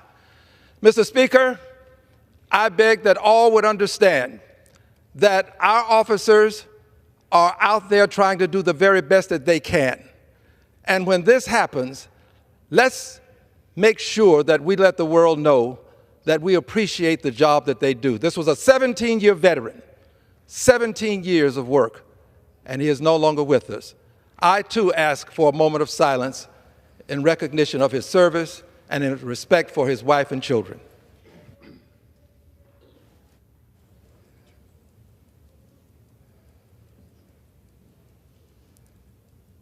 Thank you, Mr. Speaker. I yield back. For what purpose does the gentleman from Montana seek recognition? Mr. Speaker, I ask unanimous consent to address the House for 1 minute and to revise and extend my remarks. Objection. The gentleman from Montana is recognized for 1 minute. Mr. Speaker, I rise today in honor of the Montana State University Bobcat Rodeo team as they prepare to participate in the 2025 presidential inaugural parade. The inclusion of a collegiate rodeo team in the inaugural parade is a historic first and a unique representation of our culture and the way of life as Montanans. Now, I'm thrilled that these talented ropers and riders will get the chance to experience all that our nation's capital has to offer during such an exciting time for our country. This effort would not have been possible without the collective support of the state, the MSU community, the university leadership, namely Bobcat Rodeo coaches Kyle Whitaker and Savannah Bolich, and MSU President Waded Cruzado. I would also like to highlight the advocacy of my colleague, 1st District Congressman Ryan Zinke, whose support helped get this initiative across the finish line. Now, Heather and I cannot wait to join our fellow Montanans cheering the team on as they take to Pennsylvania Avenue on Monday and make their way toward the White House. Go Cats. I know you'll make Montana proud. I yield back.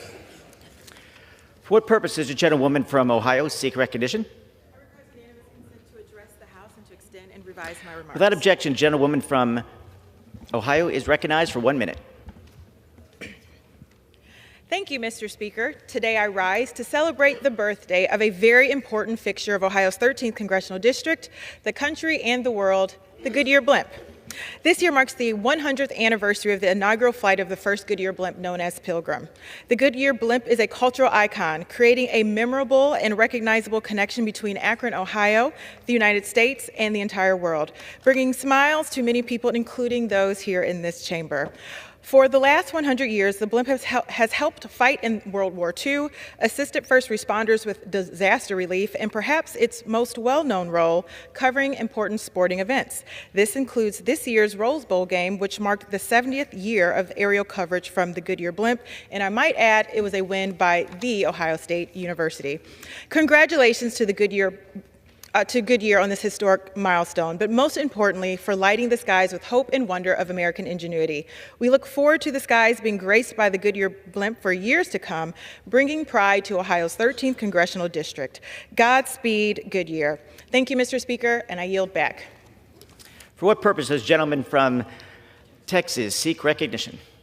Mr. Speaker, I ask unanimous consent to address the House for 1 minute and to revise and extend my remarks. Without objection, the gentleman from Texas is recognized for 1 minute. Thank you, Mr. Speaker. Mr. Speaker, I rise today to congratulate the Ganado High School Indians football team on their incredible victory in the 2004 Texas Class 2A Division I Championship. With a 30-28 win that happened in triple overtime, the Indians capped off a remarkable 15-1 season. Under the guidance of head coach Josh Irvin, the team showed unparalleled resilience and unity. From the first snap of the season to the thrilling final play, they demonstrated the power of teamwork and perseverance. This championship is not just a testament to their athletic talent, but to the unwavering support of the Ganado community. It's a moment that will inspire future generations to strive for excellence both on and off the field. Congratulations to the Ganado Indians on this well-deserved championship, and may God continue to bless the players, coaches, families, and the entire community. God bless y'all. Thank you, Mr. Speaker, and I yield back. For what purpose does the gentleman from California seek recognition? To address the House for 1 minute. Without objection, the gentleman is recognized for 1 minute. Well, wait a minute. Mr. Speaker, I rise today to say, Los Angeles, we are with you. Our hearts are with every single family who has lost a loved one, a livelihood, or some part of their community. We give thanks to the heroic first responders working to contain these fires. But I also rise to ask, Mr. Speaker, are these families not American? What makes these families different from families we have helped after hurricanes, tornadoes, or floods in other states? To suggest that we should hold hostage the aid to give to these American families who have lost everything is wrong and un-American. Just look at what has been approved over the past decade, especially for so-called red states, I might add. Have we ever said that those families should be punished for their state's political choices? Absolutely not. I am appalled and frankly sickened at the calls for conditioning aid for these families, these American families. They are crying out for help. Congress should respond immediately without hesitation or delay. Here's the map. Look at where the money has gone in the past decade. For what purpose does the gentleman from Texas seek recognition? I ask unanimous consent to address the House for 1 minute. Without objection, the gentleman from Texas is recognized for 1 minute. Thank you, Mr. Speaker. Sadly, wildfires are devastating our neighbors in California. And in the face of this tragedy, first responders from across the country have answered the call to help. I would like to take a moment to recognize the brave firefighters from District 8 of Texas who have traveled from Far East Texas all the way to California. This includes the firefighters from Houston Fire Department, as well as Needham, Porter, Conroe, and the North Montgomery Fire Departments. The City of Conroe's fire department proudly deployed its newly commissioned Type 3 brush truck to assist in battling the California wildfires. This wildland fire truck is specifically engineered to fight fires in rough and challenging terrain. Our firemen expect to deploy for the remaining weeks.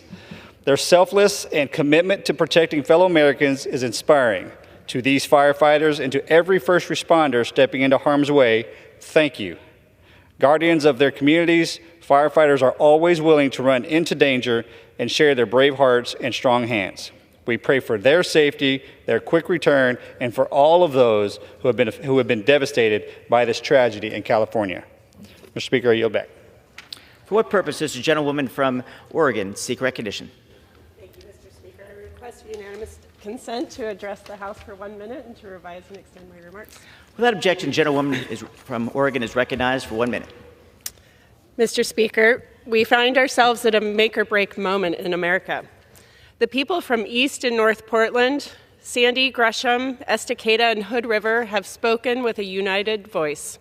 It is time to make bold progress on the issues that matter most, addressing our homelessness and addiction crises, ensuring access to affordable health care for all, building an economy that works for our working families, and as wildfires ravage our coast, tackling the climate crisis head on.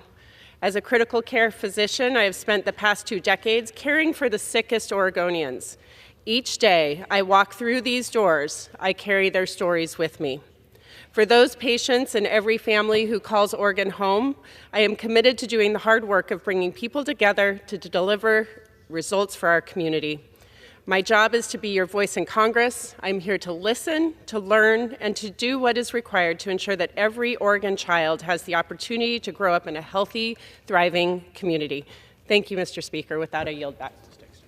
For what purpose does the gentleman from Indiana seek recognition? Mr. Speaker, I rise and ask unanimous consent to address the House for 1 minute and to revise and extend my remarks. Without objection, the gentleman is recognized for 1 minute. Thank you, Mr. Speaker. It's been nearly a decade since I had the opportunity to address this body. In the time I've been gone, Washington has seen a lot of changes. Donald Trump was elected 2 times.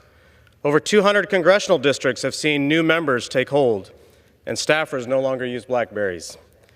But as the old adage goes, the more things change, the more they stay the same. Washington's fiscal house is still out of order. Democrats are still out of touch with reality, just as we saw on our last vote 20 minutes ago to prevent violence against women by Illegals Act. Conservatism is still in short supply. But Americans recognize Washington is broken, which is why they gave our party an irrefutable mandate to fix it. We must follow the lead of President Trump and Speaker Johnson in reducing government overreach and making this country great, healthy, and prosperous again.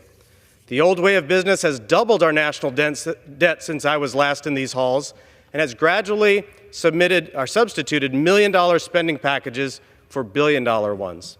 The people have been clear. The Washington of old is out, and government for and by the people is in. Gentleman's time has expired. Thank you, Mr. Speaker. I'll yield back. Thank you. For what purpose does the gentlewoman from California seek recognition? I ask unanimous consent to address the House for 1 minute to revise and extend my remarks. Without objection, the gentleman is recognized for 1 minute. Mr. Speaker, I rise today to celebrate 105 years of Zeta Phi Beta Sorority Incorporated, a legacy of scholarship, service, sisterhood, and finer womanhood that began on January 16, 1920, right here in Washington, D.C. Founded by the 5 Pearls, Arizona Cleaver Stemmons, Pearl Anna Neal, Myrtle Tyler Faithful, Viola Tyler Goings, and Fanny Petty Watts, these visionary women didn't just build a sisterhood, they built an organization that rejected elitism and frivolity. From being the first chapter to charter a chapter, In Africa, to fostering community-conscious, action-oriented leadership, this sorority has set the gold standard.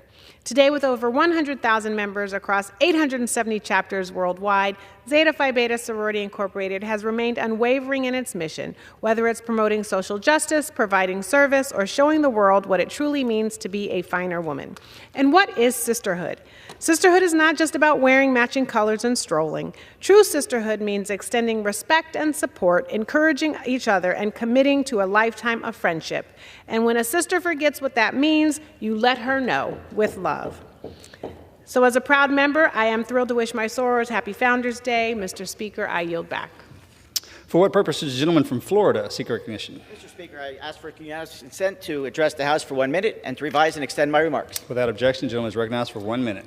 Mr. Speaker, I rise today with great pride to congratulate the remarkable Cocoa High School football team for the 3rd consecutive state championship. I would like to take this opportunity to commend and celebrate the exceptional leadership of their head coach, Ryan Schneider, whose dedication to excellence has been instrumental in guiding these young athletes to achieve great success on and off the field. Furthermore, I'd like to express my gratitude to Cocoa Mayor Mike Blake for his support of the team and his efforts to promote athletics within our community. To the many seniors who will continue their athletic career at exceptional universities across the country, I wish you the best of luck, and I hope you will continue to make Brevard County proud. I yield back. For what purpose does the gentlewoman from Oregon seek recognition? Mr. Speaker, I ask unanimous consent to address the House for 1 minute and to revise and extend my remarks. Without objection, the gentlewoman is recognized for 1 minute. May need a little help. There we go. Thank you. Mr. Speaker, I rise today to thank the heroic firefighters from Oregon who are on the front lines fighting wildfires in California.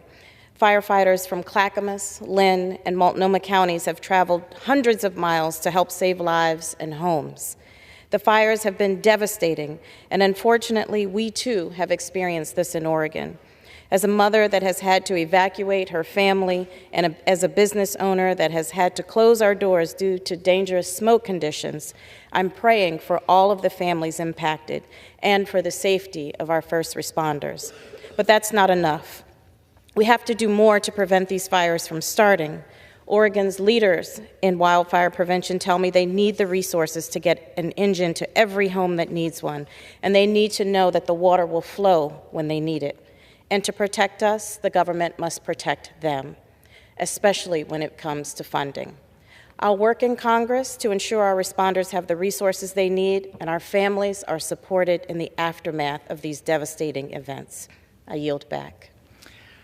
For what purpose does the gentlewoman from California seek recognition? Mr. Speaker, I ask unanimous consent to address the House for 1 minute and to revise and extend my remarks. Without objection, the gentlewoman from California is recognized for 1 minute. Mr. Speaker, I rise today to recognize all the residents of Los Angeles and the surrounding areas who have been affected by these disastrous wildfires. My district is indeed lucky that we've not been directly affected, but our neighbors are hurting badly. Families have lost their livelihoods, their homes, and their communities.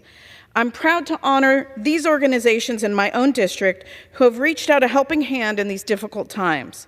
Firefighters, small business owners, hotels, and social service workers from California's 38th District have volunteered their time and services to those in need. I'm honored to represent such a caring community. During tragedies like these, we truly see the best of humanity. I hope my colleagues on the other side of the aisle can learn from these folks in my district who are providing relief unconditionally to their friends and neighbors. Congress should do the same. For what purpose does the gentleman from, for the gentlelady from Pennsylvania seek recognition? Mr. Speaker, I ask unanimous consent to address the House for 1 minute and to revise and extend my remarks. Without objection, the gentlewoman from Pennsylvania is recognized for 1 minute. Thank you, Mr. Speaker. For 2 weeks, we have watched brutal orange flames engulf homes, leaving ash and heartbreak in their wake for both rich and poor Southern Californians. 4 months ago, North Carolina confronted horrifying destruction from Hurricane Helene. And while we can never put all the pieces back together, We can never replace all that has been taken by fire or flood. We as lawmakers have a duty to ensure the American people can rebuild. Disaster relief is a lifeline. Disaster relief through FEMA, started by President Carter, gets food, water, power, and shelter to survivors. In the aftermath of Hurricane Ida in my state, my home county of Montgomery County received more than $30 million for cleanup and repair. Even so, 3.5 years later, claims hang in limbo. Some families still cannot return home. FEMA is working nonstop to support victims in more than 100 disasters. As these natural disasters become more and more frequent, we pray for these communities, yet faith without works is dead. We must commit to fully funding FEMA and the extraordinary work they do. No strings attached. That is what it is to be Americans. Gentlewoman's time has expired. For what purpose does the gentleman from Arizona seek recognition? I seek unanimous consent to address this House for 1 minute and revise and extend my remarks. Without objection, the gentleman from Pennsylvania is recognized for 1 minute. Mr. Speaker, my heart is heavy with seeing the devastation across Southern California, and my thoughts and prayers are with the families who've lost loved ones and whose homes, businesses, and schools have been destroyed. Arizona is no stranger to devastating wildfires, and anyone in the West will tell you that climate change is making wildfires more frequent and more dangerous, not just in California, but everywhere. This body has a real, immediate duty to address the threat of worsening wildfires, and I've introduced legislation to get state and local governments emergency FEMA resources to fight wildfires and protect people and property. But our first priority is to help those fleeing to safety and to aid the firefighters and first responders, including brave fire crews from Arizona cities, the state, and our tribal nations. When Arizona communities have been impacted by wildfires, floods, or other extreme weather events, the federal government has delivered aid without conditions. When our neighbors in the South, in Florida, North Carolina, Louisiana were hit by storms, the federal government delivered without conditions. Now Congress must pass emergency disaster aid for our neighbors in California without conditions. I yield back. For what purpose does the gentlewoman from Oregon seek recognition? Mr. Speaker, I seek unanimous consent to address the House for 1 minute and to revise and extend my remarks. Without objection, the gentlewoman from Oregon is recognized for 1 minute.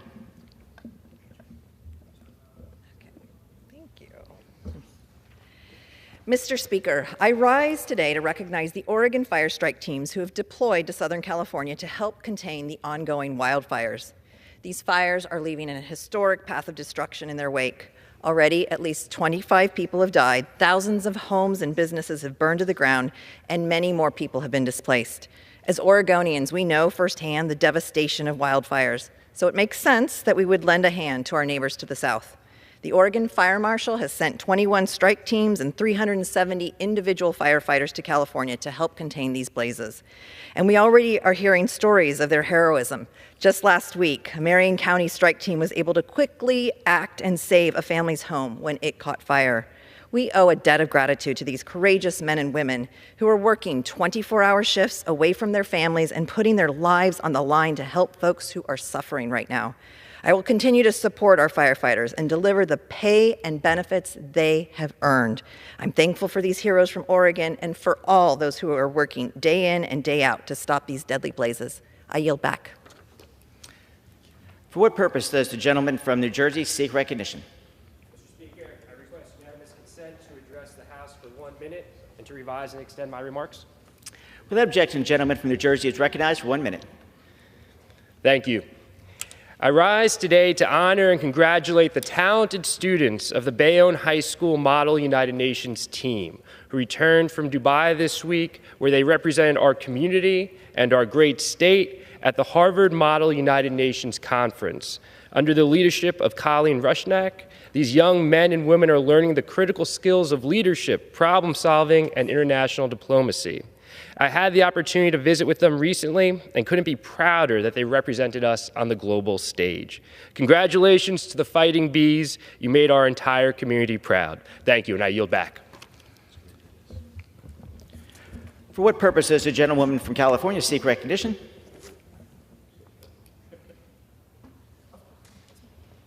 Mr. Speaker, I request unanimous consent to address this House for 1 minute and to revise to extended my remarks.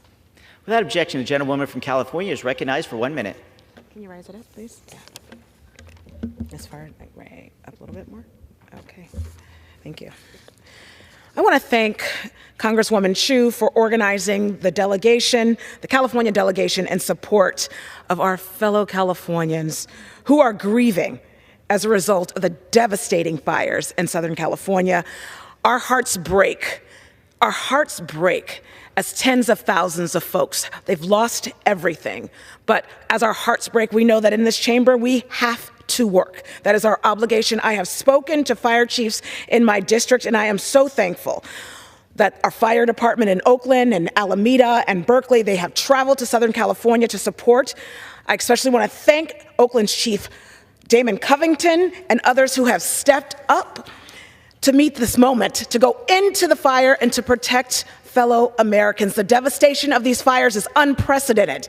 And just as we've come together to fight these fires, we must come together to bring real relief to families, again, who have lost everything.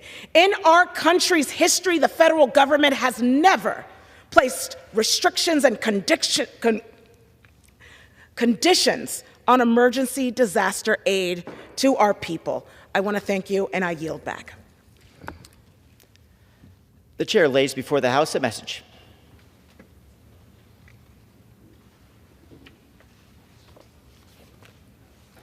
To the Congress of the United States, pursuant to the International Emergency Economic Powers Act 50 U.S.C. 1701 IEEPA, I hereby report that I have issued an executive order that takes additional steps to deal with the national emergency declared in Executive Order 13694 of April 1st, 2015, blocking the property of certain persons engaging in significant malicious cyber-enabled activities, as amended by Executive Order 13757 of December 28, 2016, taking additional steps to address the national emergency with respect to significant malicious cyber-enabled activities, and further amended by Executive Order 13984 of January 19, 2021, taking additional steps to address the national emergency with respect to significant malicious cyber-enabled activities. Significant malicious cyber-enabled activities continue to pose an unusual and extraordinary threat to the national security, foreign policy, and economy of the United States. To address this continuing national emergency and protect against the growing and evolving threat of malicious cyber-enabled activities against the United States and the United States allies and partners, including the increasing threats by foreign actors of unauthorized access to critical infrastructure, ransomware, and cyber-enabled intrusions and sanctions evasion.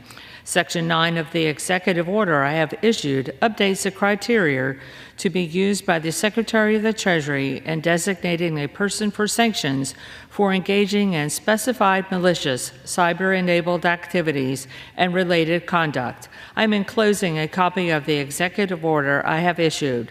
Signed sincerely, Joseph R. Biden, Jr., the White House, January 16, 2025. Referred to the Committee on Foreign Affairs and ordered printed. Under the Speaker's announced policy of January 3, 2025, the gentleman from California, Mr. LaMalfa, is recognized for 60 minutes as a designee of the Majority Leader. Thank you, Mr. Speaker. First, I'll ask unanimous consent that all members may have 5 legislative days in which to revise and extend their remarks and include extraneous material on the topic of this special order. Without objection. Well, Mr. Speaker, colleagues, we see it every year, especially in the West. When fire season hits, it can be very devastating. Some years were better than others. In the north part of the state that I represent and some of my colleagues in surrounding states, we got hit pretty hard in the forested areas, some of the grassland areas, et cetera, et cetera. As you know, right now, Southern California, the Los Angeles area, is taking it really badly with the annual Santa Ana winds, extraordinary amount of wind and strength of the winds driving fire to something that hasn't been seen in at least 60 years in that area. devastating towns and causing just unmeasurable damage so far. And the fires are still raging. And it's just by the grace of God that maybe the wind will stop, maybe it'll shift somewhat, that it'll give the firefighters a better chance to get ahead of it. We know they're doing valiant effort as it is right now, coming from all over the state and neighboring states as well, to weigh in on that with the aircraft, the equipment, and the firefighters on the ground to make the stand. So it's going to be extremely difficult until the winds die down, or pray for rain to help them out as well. So it's not unfamiliar for me in my Northern California district, with several large fires the last 6 years that you've heard of. The Paradise, California fire, known as the Camp Fire. Many acres, but importantly, 90% of the town was burned down, and 85 people lost their lives with that. And other towns in my own district that were consumed as well, and later fires in Greenville and Canyon Dam, and a little town called Doyle blew right through part of that. It's year after year, and it really boils down to, what are we doing for preparedness? What are we doing to treat the lands and have the conditions that we need to be able to be more successful? You're not going to prevent fire completely. You're going to have it. But when one occurs, you need to be able to have a fighting chance, and our firefighters have the ability to do that. So joining me today during this order is my colleague from Oregon, Mr. Bentz, who, as well as we share that Oregon-California border, we frequently encounter many of the same issues on fire, on forestry, on water, and water issues. So I'd like to yield time to Mr. Bentz and tell his story of what's been going on in Oregon as well. Thank you, Mr. Lamalfa, and for allowing me to join you today and to discuss this horrid and tragic situation in Southern California, truly a national emergency. And note, I call this a national emergency. Why? Because soon Congress will be sending hundreds of billions of dollars to California to help clean up this mess and rebuild. But the most basic level of common sense demands that we not send billions upon billions to California without first looking carefully at the causes of this catastrophe, and when they are identified, making sure these causes will be addressed and resolved. The sad benefit that will come from understanding the cause of these southern fires, California fires, and also of understanding why California fire protection systems failed, isn't limited to California. Every state is facing hotter and drier conditions. Every state must do a far better job adapting to these conditions. We need to look at what these horrific fires caused them, what they did wrong or what we do wrong in trying to put them out, and then apply those lessons accordingly. You might ask why these questions were not asked and answered in any of the other fires we've been suffering that were referred to by Congressman Lamalfa a few minutes ago. We've certainly had enough up in Oregon and Northern California. But people in positions of authority perhaps haven't been listening. Perhaps it's because those affected didn't have the political clout, or perhaps the actions that need to be taken, such as cleaning up our forests, are viewed as politically incorrect. But there is little doubt that this time around, those who have been hurt in Southern California are politically powerful, and they can do something about this, and we want them to. And that means doing something about adapting to warmer, hotter, and drier. There's a separation, I guess, in how we approach our response to changing climate. One approach is to invest billions, as California has done, in mitigation, that is reducing CO2, and the other is to recognize it's going to stay this way for a very long time.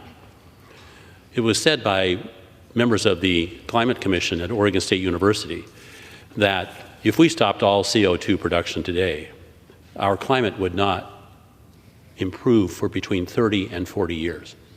During this period of time, we're going to see a repeat of what we're seeing in Southern California unless we do something about it. And what is that something? Well, the first thing to do is recognize that money you put into mitigation is not going to be available for adaptation. And when I say adaptation, I mean protecting people from the kinds of events we're now seeing occur in Southern California. We absolutely have to do this. Wishing this away or blaming it on climate change and shrugging one's shoulders that this isn't happening will not work. California is raising literally billions of dollars through clean fuel standards, cap and trade devices, and other things, but they're not investing it in protecting their people. They are not. And so I would hope that those who are watching Congressman LaMalfa and me today would reach out to their Congress folks and they would say, we want you to do something. We want you to not just come in and help repair and clean up, which we will do, but also we want you to try to stop the damage that's being done to our forests. We actually want you to do something. There will be an opportunity, I think, perhaps as early as next week to vote on Bruce Westerman's Fix Our Forest Act. It would go a long ways to making our forests look like this. And why wouldn't we be doing this? What's happening now is certain folks are filing lawsuits to stop us from going into the woods and cleaning them up so that they're not destroyed by wildfire. We could do the same thing in places like Southern California by working on water delivery systems and by working on storing more water and having better abilities to put out fires once they start. Even though this was a, I hope, rare event with these cataclysmically driven winds, this will happen again. And it's happened in Oregon over and over. It's happened in Northern California over and over. It's time for us to do something about it. The people who are listening today can do something about it. They can get on the phone, they can call. They can call their congressmen, women, and say, we need your help. I'm going to yield back, but I want to thank again Congressman LaMalfa for taking the time today to bring this issue to the attention of the American people. And I think it's incumbent upon the American people to step up, call their congressman, and let's do something about it. I yield back to the congressman. Thank you, Mr. Betts. I appreciate your perspective on that as a neighbor, and our constituents both year after year suffer some of these same issues. You know, you were showing that poster of let me have that one, please, the back one. Thank you. You know, in our forested areas in the north, and anywhere there was a forest really in the west, you have the opportunity to manage those lands to be much more fire resilient. Again, you're not going to completely prevent fire, but you can have fire where it can be a lot more manageable or simpler to put out when it's not raging so much. So you have here an example of, on the right of this, an unmanaged forest. You see how crowded, how dense that is? And so that means you have more trees, dense trees, and the trees are competing with limited water supply. They're then weaker. They're more prone to have insects come in and drill and kill the trees and just make it a tinderbox. Over here, this is a managed land, which is really what, if you look at old photographs from before we started, putting all the fires out Smokey the Bear style 100 years ago, forested lands were a lot more, had a lot more open space in it, meadow areas, and a lot more gaps between the trees because there was more of a natural effect of natural fire going through and taking out a lot of the lower brush, the pine needles and all that, and the big trees with their thicker bark stand and go on. So you had lots of fire back then too, but before man intervening, but you had more survival. There was a balance to nature of that. And so we started with the Smokey the Bear program, put out all fires, which is good, but we stopped doing the management in between that nature would do. Thinning forests, removing brush, because up until the first few decades of the Smokey the Bear and putting out the fires program, we were still managing the forest. We were utilizing those wood products. What nature might have burned out, we were taking out, and that's where our wood and paper products were coming from. So about the 70s, when the endangered species efforts were kicking in more so, then it got a lot harder to get timber permits. It got a lot more difficult to do anything in the forest, even especially on federal lands where environmental organizations are basically trying to shut them down and add more and more monuments, like for example, or wilderness areas that are basically no-touch zones. So some of that similar effort needs to be made in, well, here's another example of a forested area. This part on the right is an area that had burned out a long time ago on public land. Over here, the fire affected this on private land as the government's fire basically spreads into everybody's land. And so what you see there is that the private parties got back to cleaning up their land and planting it back. So you see those trees that are, maybe 15 years old, I'll guess, that are coming back. That forest is coming back. The federal land not being managed, is still the same it was. You see these dead snags, you see brush coming in. You see this is going to be a fire zone when all the brush burns next time there's a fire in that area. So why is it our friends, our colleagues in Southern California have to be subjected to this? Because they also have management needs they have in their adjacent areas. Part of the moonscape you see in Southern California, right here. So what some of their challenges include, they're not so forested in the areas closest to the cities. They have more of this. They'll have the hilly areas with a lot of brush on it like that. And so they need fuels reductions projects too in the more arid Southern California. Their forests are a little farther east, a little higher up. And so they have attempted to do fuel reduction projects, but the environmental movement sometimes shuts them down. Let me tell you about those a little bit. So when there was one that was underway along the Angeles Highway corridor, well, one that was completed and did 1,800 acres. It took 2 years, though, of analysis to approve the decision to complete that, where a simple environmental review would have been done sooner and only have affected a small amount of acreage. So a very notable project that would have helped was would have been near the Eaton fire in Southern Cal, which would have been initiated in August 2020. So if you look at that project, it's clear it isn't clear if it was actually ever approved or implemented, because the effect was that there's very little brush clearing that got done there. So when you boil that down to what does that actually mean, is that if you don't clear the brush, if you're held up due to environmental regulations and long time permit periods, then you're going to be fire prone. The Santa Ana winds are going to come each year no matter what. And in this case, they burn through that brush and come right up to the edge of town. So we've seen that in Altadena, where in one case here, we have what's known as San Gabriel Mountains National Monument, and the Eaton fire has burned through that. This monument was recently expanded even more so. So what happens with the National Monument, as I mentioned a moment ago, it becomes almost hands-off, don't touch, don't manage, no equipment can go out there and do fuel removals, and very little other can happen in national monuments or wilderness areas. Now, in the designation, it did acknowledge the risk of wildfire and the need to manage it, but what happens? Lawsuits, litigation, and the hands-off approach. So the fire that started in that area is what fed into and consumed part of Altadena in Southern California. And so we'll talk about the Pacific Palisades, which is the first one greatly affected, as I've seen, burning much of that community down.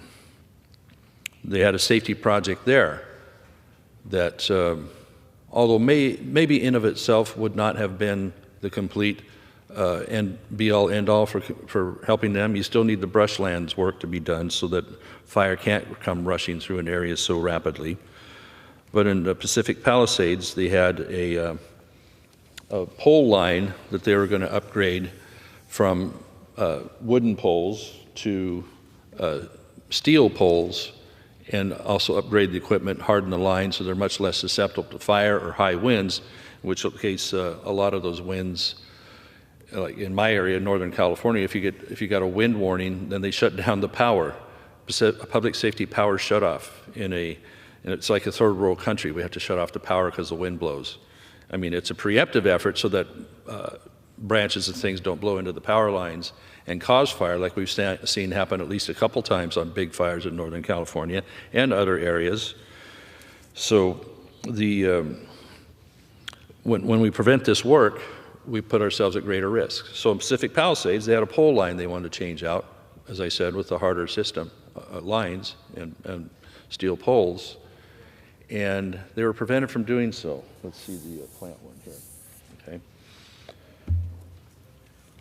As the work was being done, somebody came along and claimed that they had an endangered species here. This is a variety of vetch, milk vetch, and it's they claim is unique only to that area, okay? And so it was somewhere around the area where they're changing the poles. They made them stop the project and put back whatever vetch they might have been disturbing there in the process. So that's the one unique to that area, supposedly. Here's one that grows all over the place in Northern California, either wild or as a crop. People use it for a cover crop to put nitrogen back in the soil. And so it's really hard to tell the difference, but it's something the environmental movement uses the slightest difference to make that something, oh my gosh, we gotta stop this because it's an endangered species.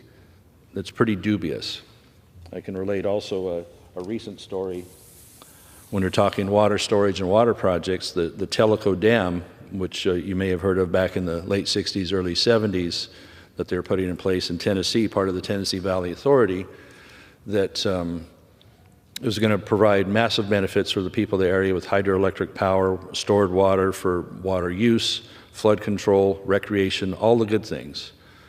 But somebody from a university was out there poking around, and they thought they found an endangered species known as, that they dubbed the snail darter. And so for several years, that was the battle over the snail darter. And nobody could really prove anything. Finally, because the project was so important, after other efforts were exhausted, a bill was run through Congress in '79 to make it where the Tellico Dam could be built. Well, there was still ongoing litigation after that, but it got to operate. And so finally, what we learned many years later, that the TVA was operating pretty well, that the biologists at that time somehow had information to remove the snail darter from endangered to a threatened status in 1984. In 2022, it was removed from the endangered species list. But here's the kicker. Just this month, a study revealed that the snail darter was not a distinct species. It wasn't a distinct species. We'll look at these two different forms of the same plant. In this case, it's a weed because it's not helping anything. It is a crop in some areas with the vetch. The snail darter was not a distinct species, but actually an eastern population of what is known as the stargazing darter. So this really raises concerns about how genuine the efforts of the environmental left to make claims about a species identification being so narrowly specific to a particular area. And so this is what we get to suffer with, and the folks in the Pacific Palisades, on at least having that pole line be able to be helpful and not furthering the fire with a hardened, newer pole line. So many things are California problems you hear time and time and time again. And we have to ask, what is going on with the leadership in our state? And I'm sorry this has to be a problem for the other 49 states, that what we do sometimes has to flow over on others and cost the taxpayers of the rest of the country on these issues. Now, we're hearing a lot of talk here about conditions being placed on the aid for Southern California. There's not conditions for what's happening right now. The firefighters are being sent. Every effort's being made to put the needs of getting the fire out and helping the people that are in immediate need have the shelter and the other things they need in order to get through this timeline. What I guess what you're talking about, and what Mr. Pence and Mr. Benson, our speaker, and others are talking about, is what is the accountability farther down the line on the many billions that they're going to be seeking in order to rebuild, right? And it isn't unheard of to have conditions on other situations in the rebuilding phase. This is the emergency phase, and nobody questions immediate help for the emergency phase. And that's what's disingenuous about this argument that's going on. Nothing's being held back from getting through the emergency timeline here. We want to get the fire out. We want to get people that are displaced in at least a fairly comfortable situation until the slog that goes through a rebuilding happens. We've lived it right up in Paradise, California. We were grateful for much great help up there. But you know what? Conditions had to be in Paradise on rebuilding homes out of resilient materials. The power lines are being undergrounded up there. There's trees that are being removed, the dead trees, the damaged trees. The landscape's going to be different so that Paradise does not have the same issue in 40 years. You'll have resilient homes that'll stand up to fire. You'll have the things in place that are going to make it resilient. I think it's pretty fair to ask if billions are going to be sent to anybody after a hurricane, after a flood. What are you doing in the flood zone about making sure you have strong levees, or maybe not actually building in a particular floodplain that's highly vulnerable, and these other zones? It's reasonable to ask those questions. We're talking about 50 state taxpayers' dollars here. Oh, you're so insensitive talking about costs and money and this and that. Like, no, we're getting through the emergency. We are helping people, and there will be help after. But it isn't unreasonable to say, what does it take to put things back in a way that's going to be stronger and more resilient going forward, especially when you're talking about many, many billions. You know, as I said, they've done that in the other areas where I've been affected or my people have been affected, and that's not unreasonable to say, hey, you need to have a more harder, more resilient area that's going to be fire resistant. And so in this case here, in Southern California, we want them to have these things. You know, talk about the water supply for a moment. We found out that as we've heard time and again, the hydrants ran out of water. Well, there's several pieces to that story there, and there is some realities too, like how much can you push through the fire hydrants for a fire that size? Yeah, that's a reality. But what happened, let's back up from that a little bit. They did have a 117 million gallon reservoir that was empty, the Santa Ynez Reservoir, that had been emptied for the purpose of repairs. So it's,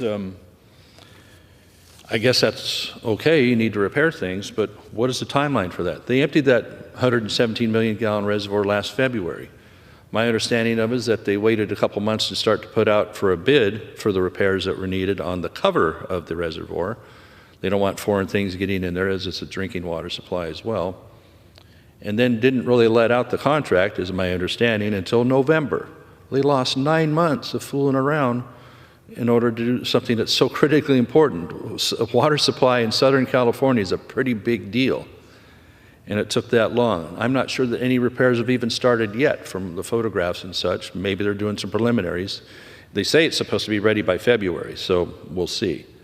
So they had to draw upon 3 1 million gallon water tanks to try and keep a Pacific Palisades hydrant system going.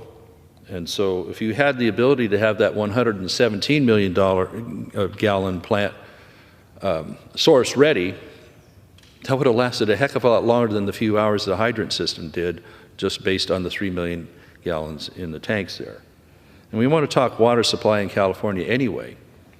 The holdup, where Gavin Newsom, the governor, is not helping much, and indeed his legions of regulators are stopping the water that needs to be stored in California and moved from the places where it's plentiful to the places where it's needed more so, such as the aqueduct system, such as storing water in the San Luis Reservoir, which there's 2 sets of pumps, a federal set of pumps and a state set of pumps. Well, the one that the state of California governs is running at 15% capacity or so right now. Why isn't that running at full blast, topping off San Luis Reservoir, which the San Joaquin Valley in Southern California can draw upon? You know, we have hundreds of thousands of acres of crops that have been idled because there's not enough water. Well, we have enough water, even in more drought-like years. The amount of water that runs out to the ocean is incredible. It would blow your mind that what we're not taking advantage of. Now, this is a poster I had. It's a little bit older here, but it illustrates the basic issue that's more or less true every year. The amount of water that flows into the delta right here. This is a bit older timeline, but about 7 million acre feet. 7 million acre feet. Now, Lake Oroville and Lake Shasta combined, when they're full, hold 8 million acre feet. And the amount here in this illustration shows about 6 million of it went flowing out to the Pacific Ocean. People ought to be angry over this, that we're not capturing more of that water and topping off the here in the Delta. The San Luis Reservoir would be just down from the Delta a little bit. 2 years ago, we had, you remember we had an amazing amount of snowpack and rain in California in the Sierras, and we were able to top everything off. Tulare Lake was recreated once again, right? And so an area in the San Joaquin Valley that in the past had been kind of a lake, And because of farming and such, they've been able to recapture that, some of the richest land, making some of the best crops in the world out of there. So that's how much water and rain and snow. We had so much. We topped off just about all the dams and lakes everywhere. And then we had this, a similar in 2023, a similar amount. Yet the San Luis Reservoir did not get filled through the 23-24 season. It got barely over halfway full because they couldn't run the pumps. Why? Because of a fish situation they had in the delta. And the crazy thing is that the fish that they're trying to save actually had come in a heavier population than normal. And so in the process of pumping and moving water, they trapped a little higher number of fish than normal too, because there's more fish to begin with. So with that, they said, oh, you've already exceeded the quota of fish you can take for this year. So they ratcheted the pumps down, and they weren't able to top off San Luis Reservoir or deliver water to the San Joaquin Valley or to the aqueduct that would have helped maybe top off some more of the reservoirs in Southern California. Now, the San Ynez Reservoir is one that we have heard about, and I spoke about a little bit. This is a picture of that. This is more or less full, and over here is what it looks like empty. Kind of reminds you of a stadium or a tri-oval racetrack or something. And when they have the ability through the aqueduct to bring that water from somewhere else and fill that up. That poster I just showed you the amount of water flowing out to the Pacific. It would fill that in a matter of minutes if you could somehow harness all that and drop it in there. It would have to come down through aqueducts and other means, or they even have wells, I understand, that can fill that if they don't have the upper lakes above that ability to fill that. But what it boils down to is our leaders in California, starting with the governor, have not been pushing in a direction that would give us the water supply we need to help with everybody, help with the crops.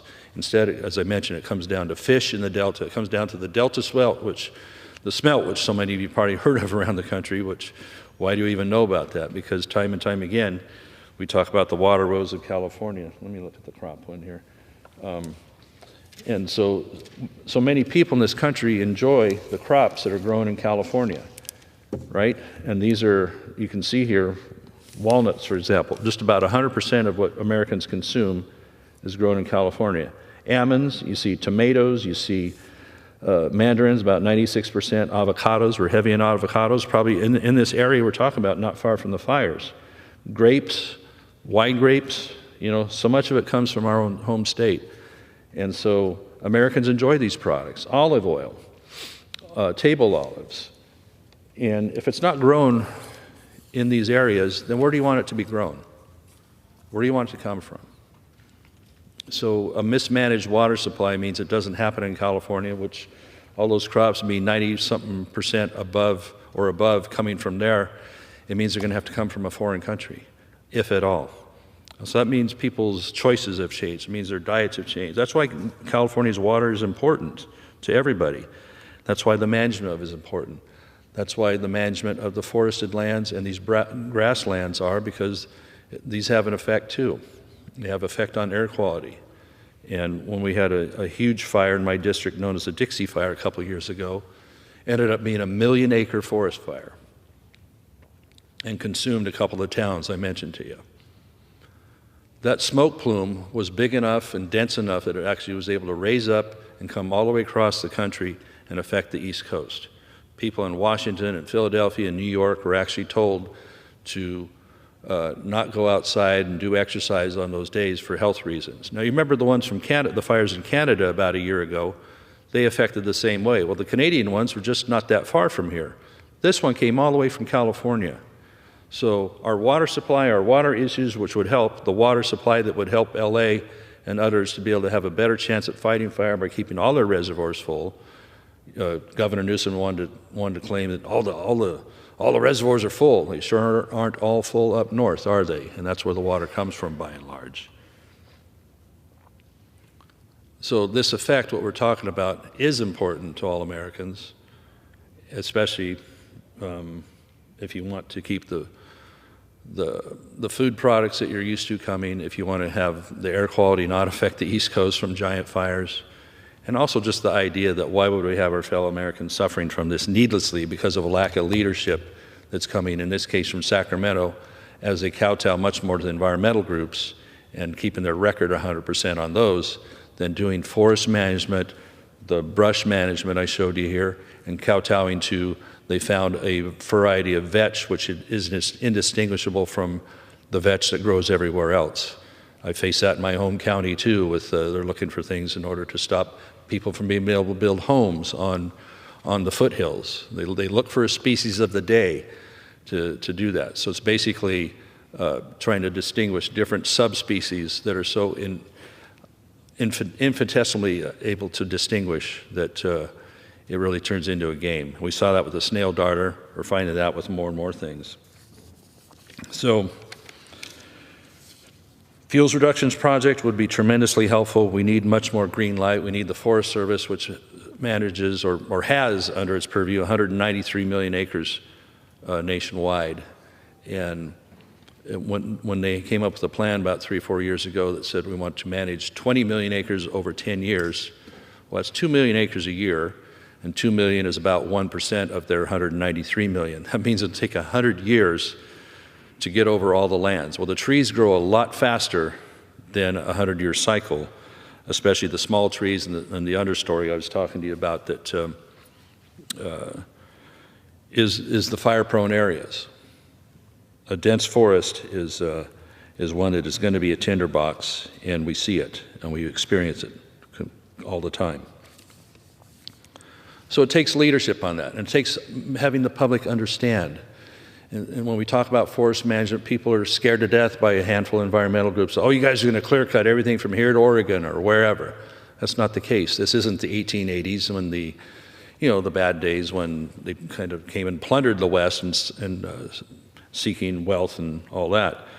We have rules, we have regulations, we have smart people that manage these and want to take care of their assets. And these are family operations in many cases. They go on generation after generation, yet they're having that taken away. Farming, ranching, timber, mining. You want to talk about mining for a moment.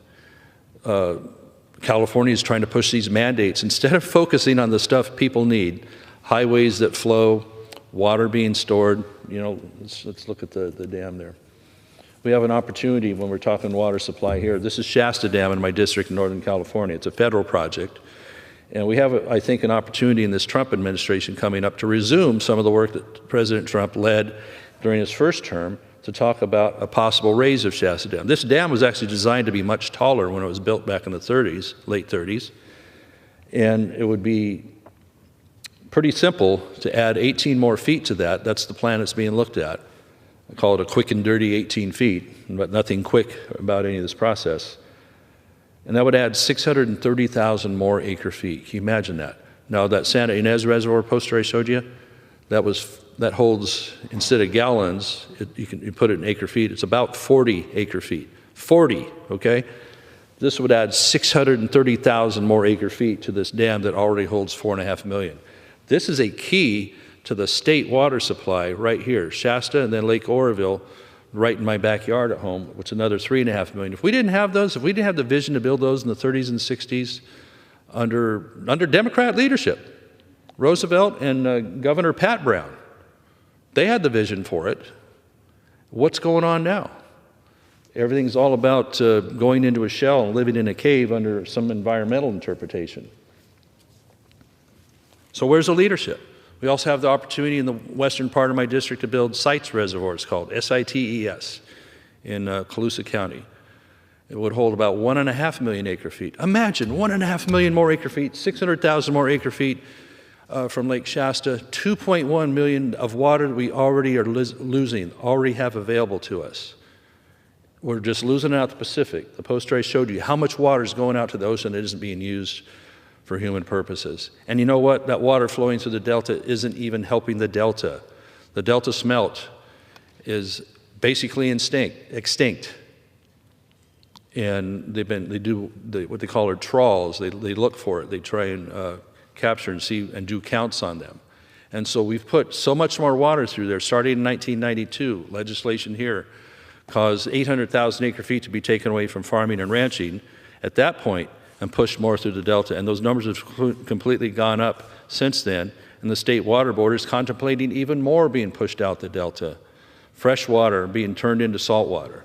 Well, people say, well, you can do desal. Desalination? Great, you can. It works in some places, but it's really expensive. It consumes a lot of power, an amazing amount of power.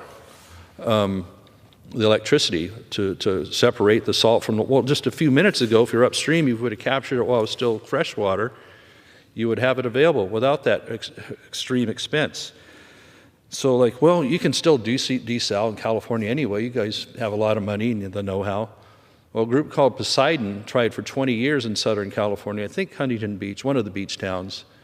They fought and fought and fought to work through a process, to get permits. And every time they'd get something thrown at them, they'd try again and say, okay, if we mitigate for this, if we take care of that, we can move forward with the project. And then they come up with something else. And after 20 years and many millions of dollars to build that desal plant, ultimately, the California Coastal Commission, yet another layer of bureaucracy, and people say no to what you might want to do on the coast, ruled against them, and that's it. They're out. No desal plant in Southern California. So somebody please tell me, what is the solution going to be to add more water supply for California? Well, conservation. Conservation's great. Use less when you can. People are using so much less, they don't have yards anymore. They're supposed to get yelled at if they wash their car. Golf courses shutting down. And we don't really have to resort to third world ways of doing that either, because we have so much supply that comes even in the lighter years from the other areas if we just distribute it and save it, distribute it, and wisely use it. And we can still do the environmental things we need to do. The Delta doesn't need nearly the amount of water flowing through it to flush the salt. That, you know, they don't want the salt to intrude too far up and get into other areas where people draw water or might affect fish. And even the effluent, and this is something we need to work on too. A lot of the cities around the Delta, they have sewer treatment systems that sometimes don't keep up. So they're not treating it down to really clean water. And sometimes they have it where there's an emergency and it overflows, it goes straight into the Delta, untreated. And so good water from other areas has to go flush through there and clean that up. Why? Why do we have to do it this way? To keep some people's environmental scorecard at 100% because they don't want more development. They don't want cutting trees. They don't want building water supply. They don't want us to add lanes to the highway. Instead, we get things like high-speed rail. They're still pushing high-speed rail in California, a project that was initially passed narrowly on the ballot to use $9 billion of taxpayer bond money to help develop what would be a $33 billion rail project, make a fast train from SF to LA. Well, within a year, they raised that number to $42 billion. I remember because I was there in the legislature. And then 2 years after that, they said, it's not going to be 33, it's not going to be 42, it's going to be 98.5. And this is 2011 numbers. Now the number is somewhere around 130 billion. They've spent maybe 15 or 20 or somewhere there now. They're seeking more federal money, about $6 to $8 billion more federal of your 50 state taxpayer money in this boondoggle. And it was supposed to be completed in 2020. They only have a few bridges built and no track laid. And they're building it in the central part of the state from a place called Merced to an almond orchard somewhere around Bakersfield. I think it's near Wasco or Shafter. Can you imagine the ridership between those two areas? You know, it's ridiculous. And yet, people ask, well, we should just give money just blank check to California. Not when they make decisions like this. We want to ensure that if California is going to be moving forward on that they're going to do much more. You know, Gavin Newsom has promised. You know, this is a picture of him at Paradise where I was with he and President Trump just a few days after the fire in Paradise. Trump warned him then, like, look, man, you got to get out and do the management of the forest. You got to get this stuff off the forest floor. He said raking it. And then they made fun of him for saying raking. Well, there actually is tools called rakes that they use in forestry to move this material. So here you got Trump saying, what the heck, pointing the way here. You got Newsom empty-handed saying, well, I don't know, man, we got to try. 6 years later,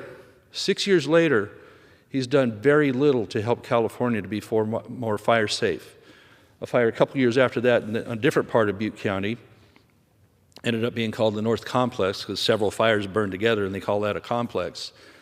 We had grant money waiting to go to help local folks do a thinning and planning around some of the little communities there and make those areas a little more fire safe and make fire spread less fast. So what happened? A year and a half worth of fooling around, fighting permits, the fire broke out anyway and burned the whole place down. And the grant money didn't get used. This is what goes on. So Governor Newsom is not doing much to help these water projects move along with any kind of speed. No, he feigned it a little bit on the sites one here, saying, well, we're going to make the lawsuits be ended, end the lawsuits faster on it, okay? I guess we should be thankful. But he's not directing his commission, his water boards, to do much to really, really help. Whether that's in the north on our water storage or on the south on the infrastructure there. Actually, he was blaming the locals on the condition of whether it was San Ynez Reservoir or the hydrants, that, oh, that's a local thing, that's a local thing, you know. So yet he wants to come down there and start talking about the vision for a new LA 2.0, or Los Angeles 2028. They're going to have the Olympics there in 2028, I think. But he's already giddy about how they're going to change LA into something else. Is this going to become a new planned community of 15-minute cities and people having limitations on how they're going to live there? Is that what you want? It seems to be where they're going. Because he's actually giddy about it. You should see the recordings. Doing a little dance and stuff like, yeah, we got a new plan for this. We're going to bring everybody in.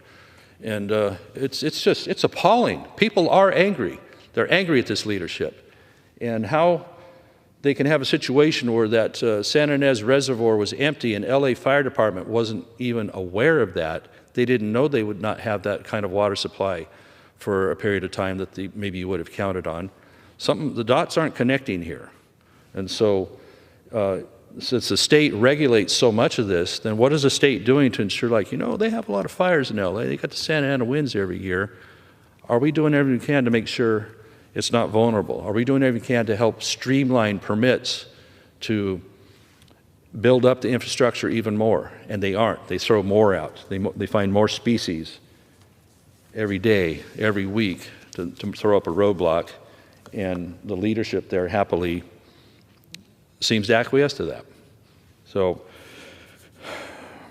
when we talk about what we're going to do, there absolutely has to be accountability for it. I'm grateful for the amount of emergency help that has helped so many Californians in fire-prone situations in other areas, and it isn't their fault. The U.S. Forest Service has a lot to be questioned about on how they manage lands, because their Forest Service lands are adjacent to many of these towns. Indeed, the towns grew up as logging towns, and they used to be able to go out to those areas and manage and use those and cut trees for the nation's wood and paper product supply needs. And that all started shutting down in the 70s due to the spotted owl and whatever other species du jour they can come up with to do that, or a water quality issue. Oh my gosh, it's going to affect the water quality. Like, well, we already know how to do that. We don't cut trees near the creeks anymore, right? We don't do much near the creeks and the rivers. We stay away. They know how to do that prescription. And still, it takes forever to get a permit to do any of these things. As the state moves towards more mandates on electric cars, on electric stoves and electric trains and trucks. Thankfully, a mandate got pushed off a little bit on trains and trucks, because I don't know how people are going to get their supplies, get provisions, if nobody can ship it in, because of vehicles that don't even exist at the level of emissions that they're talking about. I mean, just let attrition, let everybody replace the trucks with new trucks over time, and then maybe us farmers can buy the ones that are only 10 years old that are still nice running trucks that we only use a few thousand miles per year. No, we don't need good exemptions for that.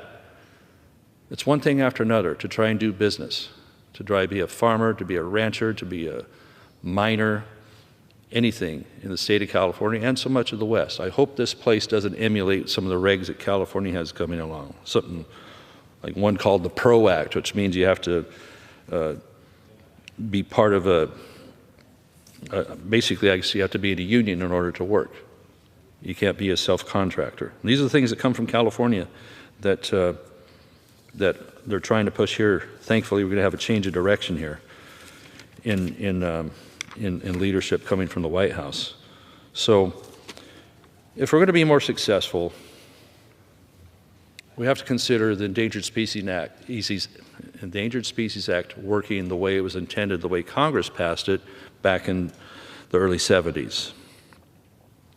I don't think the weapon that it's turned into would have even passed in Congress, because nobody would have wanted to have been responsible for what you see now with people being sued to death over, or if they have a stock pond on their land, somehow that could be interpreted as you're now changed the waterways, you've changed the ability for a species to be there. You know, like the raise of Shasta Dam, they're going to find a species there to keep it from being raised, an existing dam, which already had on the books plans to make it taller to begin with, except the war came along and they kind of put off raising it more. They'll find a species to try and stop it being raised a mere 18 feet and adding 600,000 acre feet. The Endangered Species Act will be used to try and stop the type of timber management that is needed so badly in the Sierra Nevada and every other area. One of the counties that I have part of the forest in, it's known as the Mendocino National Forest on the western part of my district, and then flows into the coastal. 97% of that forest, of that national forest, 97% has burned over about a 20 or 25 year period. What a stellar track record. Like, yeah, 97% of this particular forest that we've burned, that we are supposed to manage, has burned over this period of time.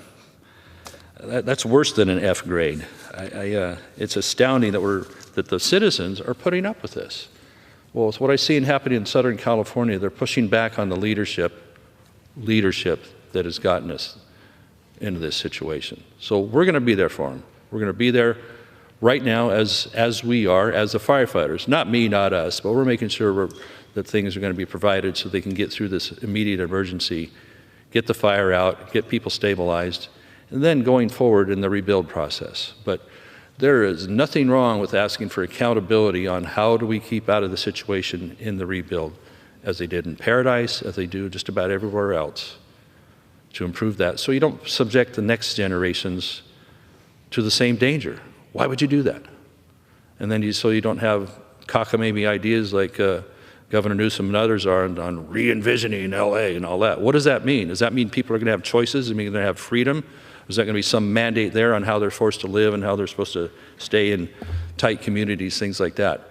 You know, so and I do have a degree of anger over this as well, because I've been watching it long enough as a legislator, as a private citizen, and watching this happen to my neighbors, watching this happen to the taxpayers of the U.S., but of California. You know, so many people are leaving the state that were in business or have a retirement. They're not going to stay and pay for this anymore. They're angry too. Leadership is important. Competence is important. Having the fire systems ready at the go. And if it isn't ready enough, if it isn't big enough, then we talk about, well, how do we make them better? How do we make them bigger? How do we have more capacity for the hydrants? How do we have more water waiting for us? How does the fire department not allowed to know that the people running San Ynez Reservoir have had it empty for nearly a year, and that they might draw upon that, you know? 3 million gallons in 3 tanks versus 117 million just up the hill. That would have stretched a few hours worth of firefighting ability to several days out of that 117 million if it had been there and available. And then being able to fill that 117 million gallon reservoir over and over again with the aqueduct, with the water that could come from the north. No, instead it's running out to the ocean. No, we can't build the reservoirs we need to add to the water supply that everybody needs. You know, people need, SoCal needs. The crops in San Joaquin Valley that I showed you are so important to people all across the whole country. The people in my neighborhood that need it. Again, there's plenty of water. There's plenty of know-how. The loggers, the timber people that are, so many of them unemployed, that have the know-how that could be managing the forest in a way that's ecologically sound and correct, they're not allowed to do it. Do you know we have to fight every year for something called SRS, the Secure Rural Schools Fund, that costs taxpayers, and I thank you, I'm blessed that there's not pushback on that, because we used to have a timber industry that the receipts from the timber we would cut would go for these local, the money stayed locally, the timber receipts, at least a portion, for counties to pay for schools and roads. That's why it's called the Secure Rural Schools. It pays for the county roads, at least in part, and the local schools. So with the spotted owl and the environmental movement taking the ESA and weaponizing it in the early 70s, late 70s, and the 80s, those timber industries died off. The number of mills we used to have in California, which are an important partner in all this. We need to have those wood mills so that we finally, if we do get around to logging this product that what people need, that we'll have the infrastructure to actually do something with it. So instead, since those receipts are gone, since that economy's gone, we have to come here hat in hand, my constituents, my county supervisors, and other locals. They come hat in hand to DC. Can you be sure the Secure Rural Schools Fund stays into the next appropriation bill or whichever mechanism we're working on that time? Would you put that in there for us? You know, a good friend, I'll name her here, Jerry Byrne. She's now heading up the rural counties in California. She's been an important partner on that. And I hate to have to look her in the eye and say, we'll try, we think we can get it done, we'll probably get it done, will we get it done in time? Like this time around, we have to get it done before March, otherwise the counties are going to be upside down on that fund that they needed to get through their year. So wouldn't we rather have the receipts come from the forest, people, Americans watching this? Wouldn't you rather have people doing the work to produce the timber and wood products and paper products that you need from America, and not have to have these good folks come hat in hand trying to beg for another taxpayer fund? I know which side I am on that. And yet we're held up by leaders, whether it's at my state level or some back here in DC in these agencies that are just completely thinking about something else. And the urgency to get things done, the urgency to get permits done, they don't seem to care how long it takes to get a permit done. And there's people out there waiting, people waiting to do whatever the construction project is, whatever the clearance project is. You wonder. And that's why I'm excited about this Doge group that Elon Musk and Mr. Ramaswamy are working on to say what parts of government are working and what parts aren't. Where do we fund, where do we not fund? Because taxpayers have every right to ask those questions as well. So we're talking about this situation here. Taxpayers have a right to know, are they going to do better next time?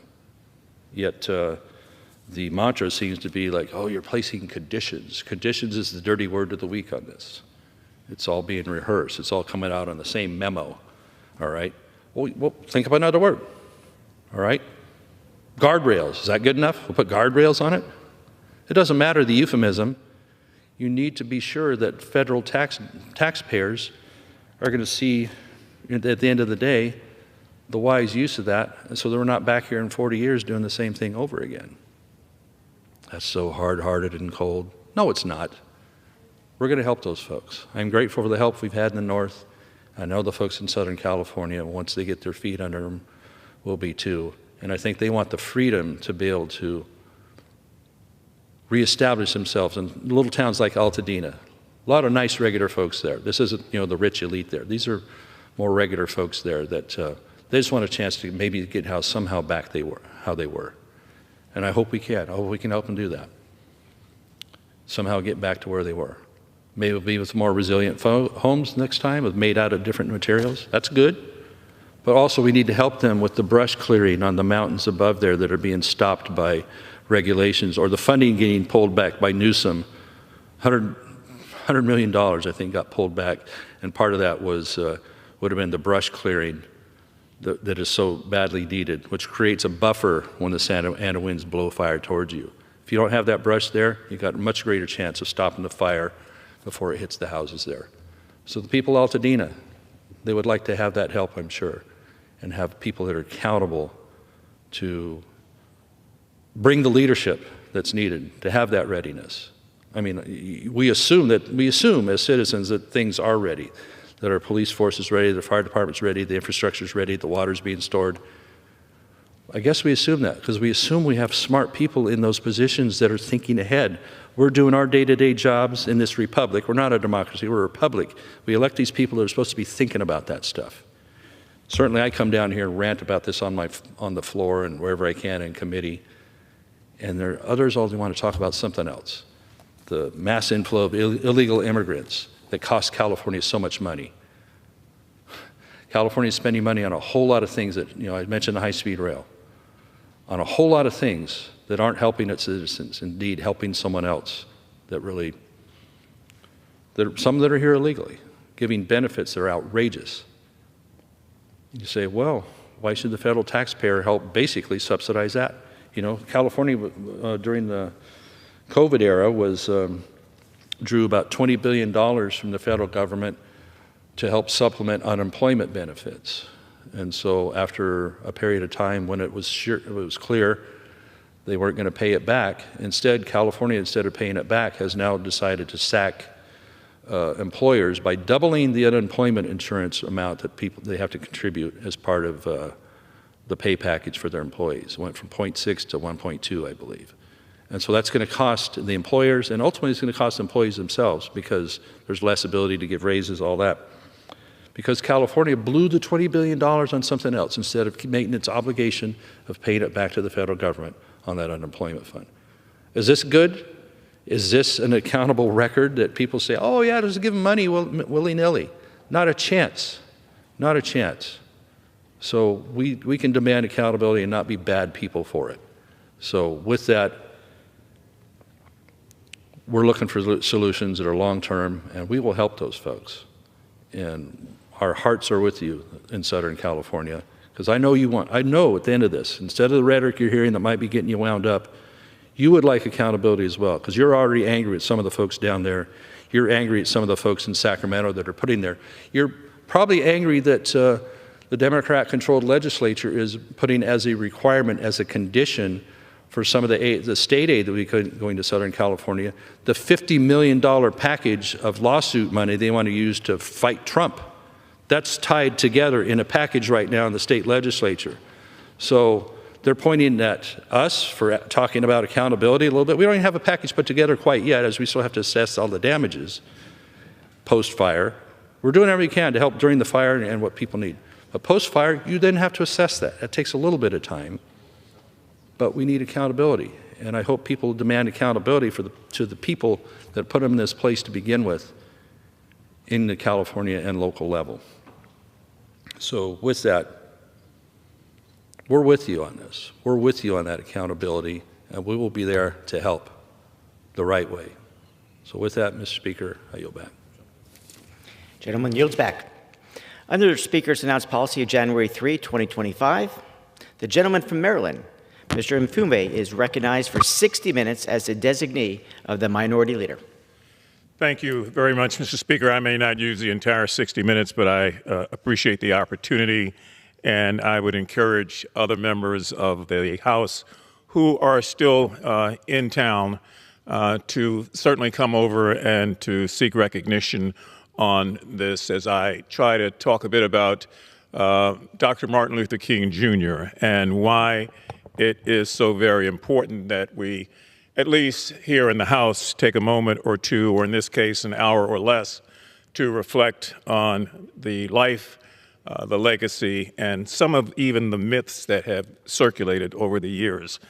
So I'm honored today to rise to really celebrate the birth of civil rights icon and leader Dr. Martin Luther King Jr., who, had he lived, would have been 96 years of age yesterday.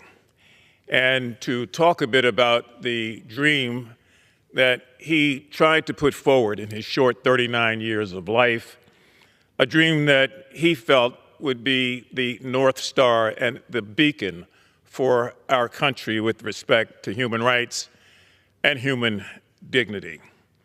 And as I thought about that and I thought about his dream, I'm reminded of a passage in Scripture, Mr. Speaker, in the book of Genesis at the 37th chapter, 19th verse, where it says, "And when they saw him from afar, even before he had come near to them, they conspired against him to slay him.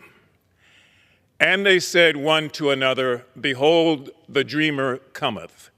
Come now, therefore, and let us slay him, and we will cast him into some old pit, and we will say that some evil beast has devoured him, and we shall see what becomes of his dream. Well, that dream, despite the bullet of a lone assassin, on April 4th, 1968, did very, very much grow, thrive, and replicate itself as a dream not just for a race of people or group of people, but as a dream for an entire nation. I remember in 1980 as a young member of the Baltimore City Council petitioning the council to join with other local governments around the nation to push for the establishment of a Martin Luther King holiday in our respective towns, cities, and hamlets. For years, every January 15th, I, along with so many others, would drive from Baltimore to Washington to join civil rights leaders and recording artists, people like Gil Scott-Heron, the Last Poets, Stevie Wonder, Diana Ross, Jesse Jackson, Congressman John Conyers, and thousands of others. And we would rally right here on the steps of this Capitol in the cold in January on the 15th each year, again to petition for the establishment of a King holiday.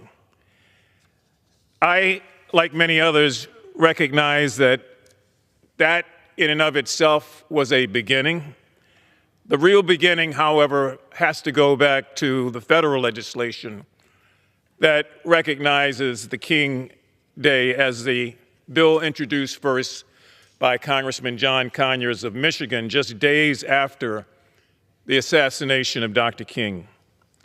Unfortunately, it would take 15 years of those protests, perseverance, attempts, tenacity, and pure resolve by civil rights leaders and others across this nation for the holiday to become recognized and then finally signed into law by President Ronald Reagan in 1983. And then, unfortunately, it would take an additional 17 years for it to be recognized in all 50 states across the country. And so, fittingly, Martin Luther King Day was designed to intentionally inspire all Americans to volunteer and to give back to their communities. In fact, it is the only federal holiday classified as a national day of service.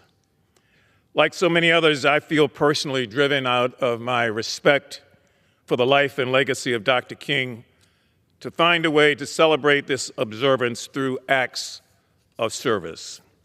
For it is only through reflecting the values and the morals and the principles of Dr. King into our lives that we will enact the dream that he has so often been associated with, where justice is the supreme ruler, freedom is the dominant creed, and equity the common practice.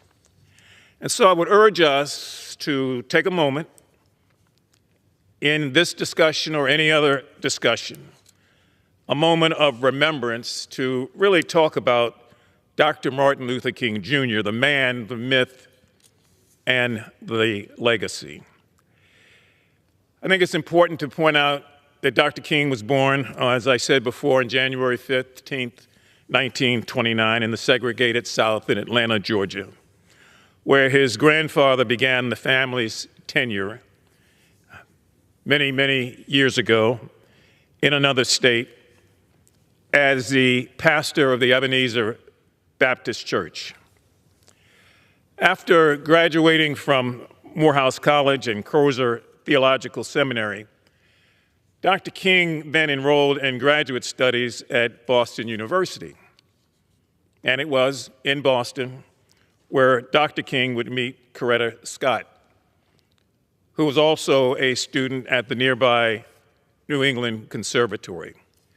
And as we all know, and as history has taught us, the two would ultimately marry, and Coretta Scott would become Coretta Scott King, and together they would be a formidable force in their own right, in their own time, and in joint pursuit of equality and justice for all. So this remarkable partnership between Dr. King and Coretta Scott King also brought forth 4 children who grew up to embrace, uphold, and protect the values that their parents had devoted their lives for. Now, I would be remiss if I did not lift the names of Martin Luther King III, Bernice Albertine King, Yolanda Denise King, and Dexter Scott King, who we unfortunately lost last January. In 1954, as I indicated, their father became the pastor of the Dexter Avenue Baptist Church in Montgomery, Alabama. Dr. King, by this time, was a member of the executive committee of the NAACP and would join also the Montgomery Improvement Association. He would also help to create the Southern Christian Leadership Conference, an organization that was formed to provide leadership for a growing and sustaining civil rights movement. Dr. King rose to prominence as a revered leader of that movement in 1955, when a young woman, a seamstress by the name of Rosa Parks, refused to move to the back of the bus in Montgomery because of the color of her skin. Inspired by one woman's act of moral courage in the face of an immoral systemic system of law, Dr. King led the Montgomery bus boycott that lasted 381 days and is heralded as the catalyst, that one act that began the modern civil rights movement. Now, in order to understand it and to keep it in its proper context, citizens of Montgomery were so outraged that they could pay and were forced, like everyone else, to pay their taxes, that they could contribute to the economy, that they could find a way to sustain families, and that they could find a way, as all citizens did, to support the government there, only to be told that they could not ride a bus to get to work unless they sat in the bus in the back because of the color of their skin. So it might be difficult to understand, but it is important to point out that those men and women who wanted to maintain and hold on to their dignity decided that they would walk to work, walk to the store, walk to church, as opposed to sitting in the back of that bus any longer. And 381 days is a lot of days and a lot of resolve to get through something like that. It's one thing to see it in a history book. It's another thing if you're living it and you're walking all those miles every day through the summer, winter, fall, and spring, back and forth to do the things that you had to do, like get to your job, the things you needed to do to shop for groceries, and to be able to do anything else. But they did it for 381 days. And they did it because of the inspiration that they got from Rosa Parks, and they did it also because of the inspiration that they got from this young preacher by the name of Martin Luther King, Jr. During that boycott, Dr. King was arrested, his home was bombed, and he was subjected to personal abuse over and over again. Now, he was arrested. No one else that did anything else to stop him was arrested, but he was arrested simply for articulating the problem, supporting the efforts of Ms. Parks, and encouraging a community to stand up and to speak for itself. As I said, his home was bombed. He was subjected to all kinds of insults and personal abuse. And by the way, Dr. King was locked up in jail 29 times for standing up for fairness and fair play. And yet, he never matched the violence he got with violence of his own. On June 5th, 1956, a federal district court ruled that the state of Alabama's segregation policy on public buses was, in fact, unconstitutional. And when the United States Supreme Court upheld that ruling, it was affirmed that the Montgomery bus boycott, led by Dr. King as a result of the efforts of Rosa Parks, was a true story of triumph. And it was, in fact, for many, year after year, a focal point on what civil disobedience can look like and what success can be born of it. And so Dr. Martin Luther King Jr. would go on to travel for over 6 million miles, speaking over 2,500 times to launch his nonviolent protest movement that spanned the nation. It began to grow and it began to unfurl, and it found its way, reaching and touching the hearts of a lot of people who never even gave a thought about civil rights. But when they thought about their own selves and their own families and their own desire to live and to grow up in the country that many of whom had fought for overseas and defended with their lives, people then realized that this was not just about Martin Luther King or Rosa Parks, but it was, in fact, about the moral consciousness of our nation. After that successful boycott, Dr. King was arrested again, and this time in Birmingham. And it was in Birmingham when he wrote and declared from a cell a number of things that America must, in fact, consider. And he wrote on scraps of paper because they wouldn't even give him writing pads.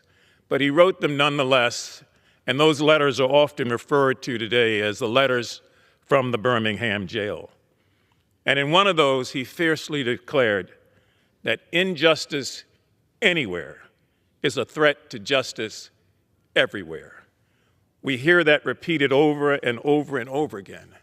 And we should know that those words and that letter from that Birmingham jail cell brought national and international attention to the civil rights movement as we know it. Some of you will recall the grainy film and the black and white footage of the Great March on Washington that occurred on August the 28th, 1963, where the eyes and the ears of the entire world would be fixated on the magnificent power and oratory of Dr. King. I know as a 14-year-old kid, remembering and watching on a very small black and white TV set, the delayed broadcasts, because live TV was not what it is today. And I couldn't believe as I sat there the number of people who appeared to be a sea of witnesses that had assembled. Dr. King that day was introduced as the moral leader of our nation and delivered a message which empowered the 250,000 people in attendance. His words that day brought my mother to tears as I sat in a row house in West Baltimore with my 3 younger sisters, all motionless, from the eloquent force in which he delivered a message of love over hate in his famous "I Have a Dream" speech. Because at that historic march on Washington, more now than a half century ago, Dr. Martin Luther King Jr. stood before 250,000 people, as I said, assembled at the memorial of one of our nation's greatest leaders. And on that famous day, Dr. Martin Luther King Jr., heir to Abraham Lincoln, addressed the crowd in these words, and I quote, he said, "We have come to our nation's capital to cash a check." And that when the architects of our republic wrote the magnificent words in the Constitution and the Declaration of Independence, that they in fact were signing a promissory note to which all Americans would one day fall heir. That note was a promise that all men and women would be guaranteed the unalienable rights of life, liberty, and the pursuit of happiness. And yet, even before the Republic was born, it had already compromised the moral principles articulated in that Declaration of Independence and in that preamble to the Constitution and in all the other pronouncements that it used to justify its revolution against the king's tyranny by having subjected human beings, my own ancestors, to a bondage of the flesh as well as a bondage of the spirit. The enslavement of the Negro, the annexation of the Hispanic, and the termination of the American Indian made our nation's beginning an iniquitous conception because it was born in hypocrisy and dedicated to a false and twisted concept that white men were superior to non-white men and therefore somehow entitled to enslave them, oppress them, and if necessary, destroy them.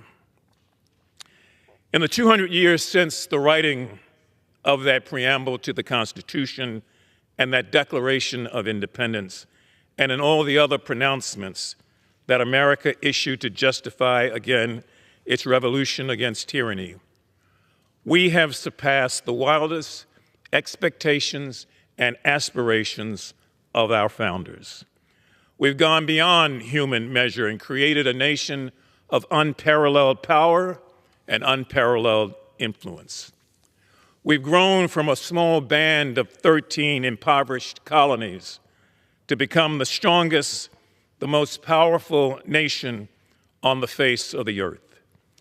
Our wealth as a nation is unmatched. America's military forces, perhaps and despite all other propaganda, really have no equal.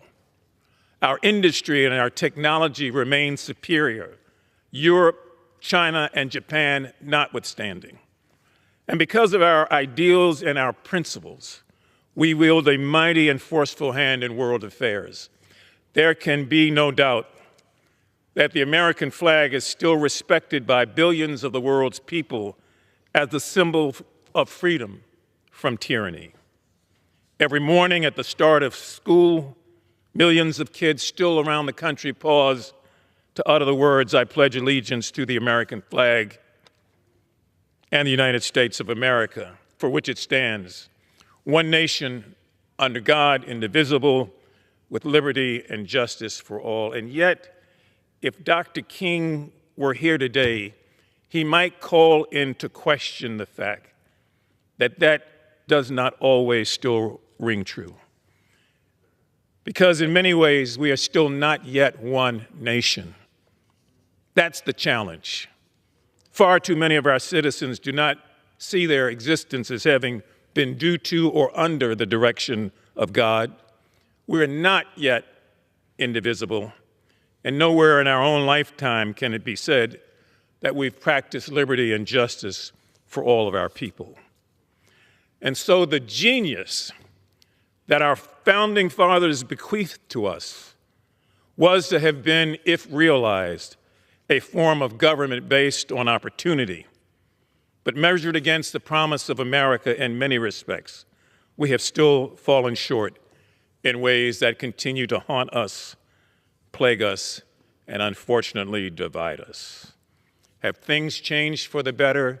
Yes. Has there been real and measurable progress? Yes. But it is not just a matter of having come a long, long way. It is, in fact, a matter of having still yet a long, long way to go. And so as we begin the celebration of Dr. King's 96th birthday, let it serve, I hope, as a reminder of the union that he forged in the halls of Congress that assured the signage and the passage of the Civil Rights Act of 1964 and the Voting Rights Act into law in 1965. Dr. King's spirit should and really must renew our resolve, particularly as members of Congress and as Americans of all walks of life, to stand for justice, fairness, and equal opportunity whenever and wherever possible. Across his life, Dr. King was awarded 5 honorary degrees, named Man of the Year by Time magazine, and at the age of 35 became the youngest man to have received the Nobel Peace Prize. But all of that didn't matter to him. All of the accolades and the other things that had been heaped upon him during his life, and I'm sure since his death, really would not stack up to mean very much in the heart and the soul of mind of Martin Luther King Jr. At 39 years of age, the person who led the nonviolent movement was taken from us in a cruel manner by the single bullet of a lone assassin. So it really didn't matter, as he said, as he preached his own eulogy, what people said. What mattered was that he tried to live his life to exemplify the dream that he had and that still burns. I can remember the numbness I felt on that evening of April 4th, 1968. Like so many others, I felt my heart race when I heard the words come over the radio that said, Dr. Martin Luther King Jr. is dead. And so when I reflect back on his life, as I am doing, and I appreciate so many of you who are watching are doing today, I am still reminded of a man who was unawed by opinion, unseduced by flattery, and undismayed by disaster. He confronted his life with the courage of his convictions and then confronted his death with the courage of his faith. And so that is why, Mr. Speaker, I began by referencing that scripture in the book of Genesis. Because Dr. Martin Luther King really was, and in the hearts of many of us, remains a dreamer. And so I will close by going back to that passage, 37th verse. And when they saw him from afar,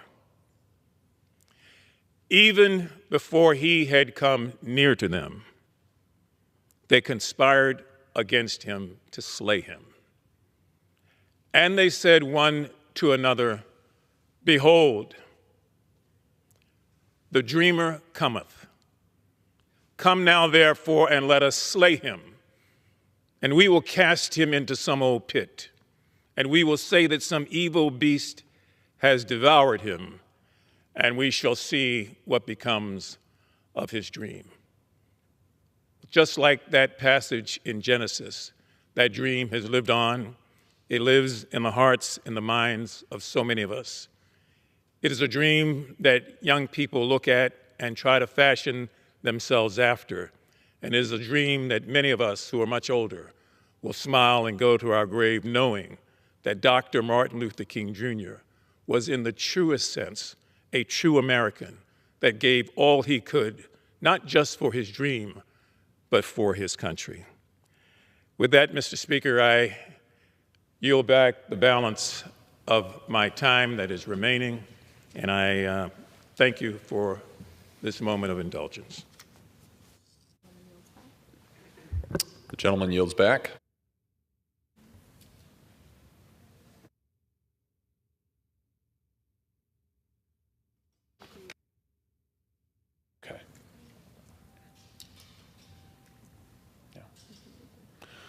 Under the Speaker's announced policy of January 3rd, 2025, the Chair recognizes the gentleman from California, Mr. Kiley, for 30 minutes.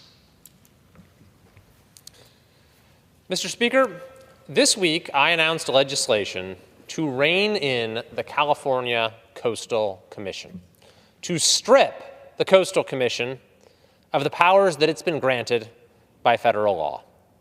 The undeniable reality is that the Commission is completely out of control and has veered far from its purpose of protecting the coast.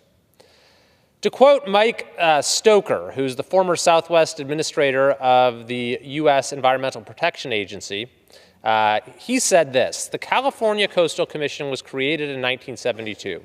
For over 50 years, it has been one of, if not the, most overzealous, overreaching, and self-important regulatory agencies I have ever dealt with at the local, state, or federal level." This legislation has become all the more necessary in light of the tragedy that continues to unfold in Los Angeles.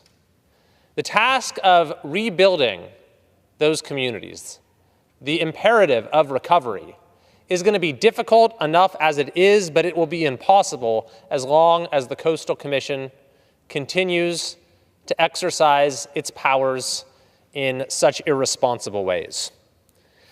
My bill, specifically, will amend the Coastal Zone Management Act to remove the Commission's authority to block national security-related activities, critical infrastructure projects, and activities with high economic impact, including post-disaster recovery and rebuilding. We all got a very clear window into the manifest irrationality of this agency just a couple months ago, when there was a proposal by SpaceX, together with the Air Force, to increase the launch cadence out of Vandenberg Air Force Base to allow for more launches that are launching satellites for important national security purposes, and launching other payloads such as Starlink satellites. Now, I'll note, by the way, that Starlink is right now, as we speak, being used by first responders in the LA area who have lost connectivity and would otherwise not be able to have the necessary communications for emergency response. So this was all known, by the way, at the time, that this sort of use case for Starlink was part of its potential. I wrote a letter at the time supporting the request for more launches, and we specifically cited the use in fighting wildfires as one reason why this is important. But nevertheless, at the time, just a couple months ago, with this very clear bipartisan proposal supported by the military to allow SpaceX to do more launches, the Coastal Commission rejected it, tried to stop SpaceX from increasing its launches, increasing its capacity to support our national security, to improve connectivity. And the reason that they gave was this. This is not me just sort of speculating about their reasons. This is literally what the commissioner said in a public meeting. They said that they do not like Elon Musk's political posts on X on completely unrelated topics. And so to punish him, they were going to reject the proposal that wasn't just from SpaceX, but from the US military itself in order to do more launches. That told us everything about what the Coastal Commission is all about. And that was very recent. But this agency has a long history of decisions that defy all rationality and defy all measures of public interest, and that don't actually serve the purpose of protecting the environment and protecting the coast. Indeed, when you look at the specific, most problematic causes of the catastrophe in LA, management of forest management and the water supply, the Coastal Commission has been a major hindrance in both areas. In 2019, for example, there was an ongoing project by the LA Department of Water and Power, where in the through Topanga State Park, they were replacing these aging wooden power line poles that were almost 100 years old.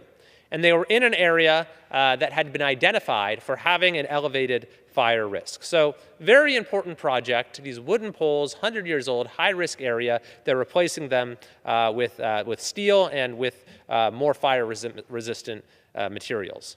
As the New York Post explained, the goal of the project was to improve fire safety for the Pacific Palisades area by replacing those wooden poles with steel, there was installing wind and fire-resistant power lines. Again, this was all in a high fire risk area. But the Coastal Commission caught wind of this, and they learned that there was a particular rare plant, a few of the Bronton's milk vetch in the area, and so they rushed in and said, stop. They brought the project to an immediate halt. It didn't get done. And then in the process, they in fact collected $2 million in fines. This is the sort of action that the Coastal Commission has taken. Or consider just a decision from 2 years ago, when the commission blocked a desalination plant in Huntington Beach that would have increased LA's water supply. The commission denied a permit for Poseidon Water's proposed $1.4 billion desalination plant in Huntington Beach. Now, of course, we've all seen how the lack of a sufficient water supply is one of the things that allowed the fires in LA to grow unchecked. We had an empty reservoir, for an example. And here, just 2 years ago, you had the California Coastal Commission rejecting a major augmentation in the region's power supply. Water supply. I mentioned the issue related to SpaceX, which also undermined our national security in addition to our ability to innovate and the ability to launch Starlink satellites. But the CCC, the Commission, has also, on several occasions, rejected proposals from the U.S. Navy. For example, it rejected the U.S. Navy's proposal to increase sonar and underwater explosives training off Southern California. In another instance, it filed a lawsuit against the Navy for proceeding with 14 major training exercises off of Southern California, again, harming U.S. national security. But then finally, there's the issue of housing, because in order to rebuild these beautiful communities, it is going to be a major undertaking. And the Coastal Commission is most assuredly going to stand in the way of that process. It has a long history of denying project after project after project. California has a massive housing shortage, and yet even we have projects that have gotten all the necessary approvals, that have met all the very stringent requirements set out by the state, you have the Coastal Commission that will come in and spike the project. They've done this so much that a group called Circulate San Diego issued a report recently highlighting how the Coastal Commission has consistently taken actions that worsen California's housing crisis. And they highlighted examples of how even these some would call left-leaning set of requirements for housing that the legislature has set. Even projects that have met all of those things, the Coastal Commission has, quote, resisted, opposed, and delayed the construction of deed-restricted affordable homes that use programs like density bonus law. This is even true, they noted, when all of the zoning approvals have been obtained. The report goes on to say that it documents examples where the Coastal Commission opposes projects that the legislature encourages as part of California's efforts to combat climate change, crosswalks, bicycle lanes, and infill development near projects, the report states, are all goals of recent statewide legislation, yet the Coastal Commission opposes or delays many of these projects. So, Mr. Speaker, the process of rebuilding and recovery in LA is going to be a long and difficult one. But there are some things that we know we need to do right off the bat. And perhaps the easiest thing, the most obvious thing, is to assure that the California Coastal Commission does not stand in the way. So that is why I'll be urging my colleagues on both sides of the aisle and both houses of Congress to move on this legislation as quickly as possible. This will be an important first step towards rebuilding Los Angeles and towards restoring some common sense in California.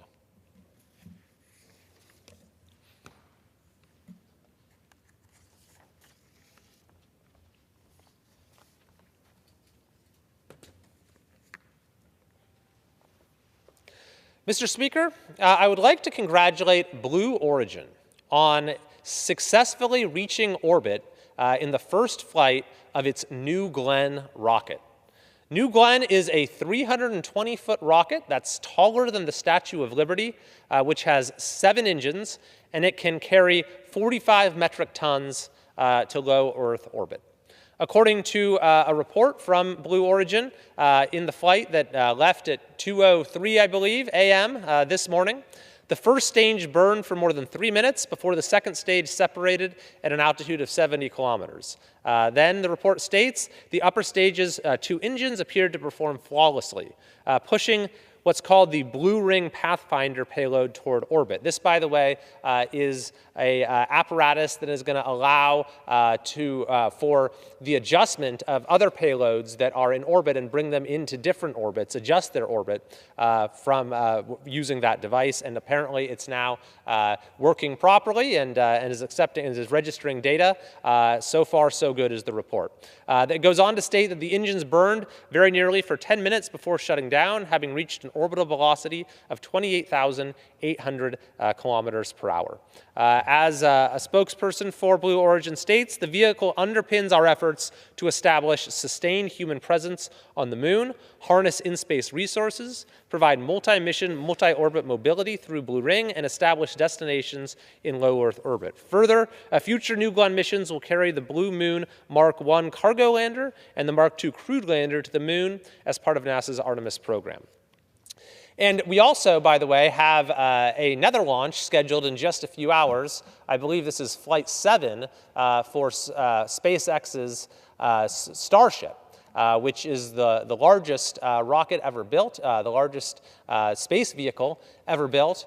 And I happened to have the chance to watch Launch 6, which was truly an awe-inspiring experience. And I wish them the best of luck today for Flight 7. So both of these developments serve to underscore that we are living in a very exciting time, where for decades we didn't see much progress when it came to space exploration. We now have a commercial space industry which has picked up the baton and pushing us towards new frontiers.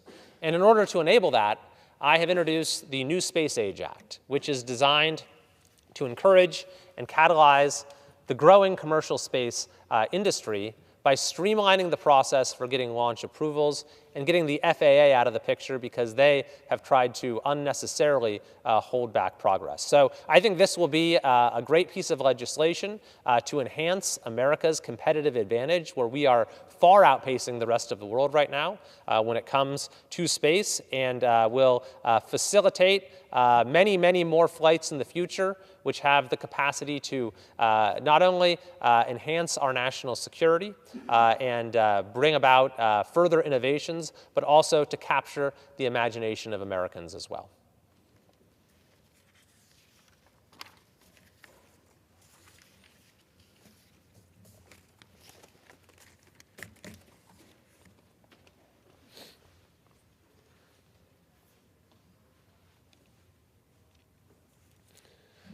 Mr. Speaker, today I honor the life and legacy of Don Brewster, the co-founder of Agape International Missions, who sadly is no longer with us. As we reflect on the life that Don led, we also celebrate the inspiring 20-year legacy he built. After many years of service as an executive pastor at Adventure Christian Church in Roseville, California, Don and his wife Bridget visited Cambodia on a mission trip. When they returned home, they learned about the horrors of child sex trafficking in the country they had just visited. This led Don and Bridget Brewster to establish Agape International Missions, also known as AIM, to combat child sex trafficking. Don's heart wasn't just for the girls to be rescued, but to help them find true healing and to live in freedom. During Don's 20 years of leadership, AIM developed a holistic model to rescue, heal, and empower survivors of sex trafficking in Cambodia and beyond. With the help of dedicated partners in their mission, Don began a SWAT team to partner with local authorities in shutting down brothels and prosecuting traffickers. Beyond rescue, survivors receive refuge and trauma-informed counseling at AIM's restorative homes, as well as access to education and vocational training through their employment center in Cambodia. Seeing the need to target the issue at the source, Dawn went on to establish prevention programs that have transformed communities and continue to protect future generations from ever having to know the horrors of sex trafficking. Dawn Brewster worked tirelessly to spread love and compassion wherever he went. We thank Dawn for the legacy he built in his devotion to the global fight against sex trafficking. And as AIM moves into its 20-year anniversary, Agape International Missions will continue to spread Don's legacy and his transformative work. He had a heart for service that seemed to fill the world. Don Brewster will be deeply missed. I yield back. No.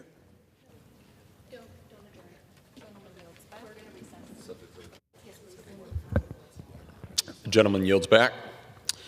Pursuant to Clause 12A of Rule 1, the Chair declares the House in recess, subject to the call of the Chair.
The House will be in order. The chair lays before the House a communication. The Honorable the Speaker, House of Representatives, sir.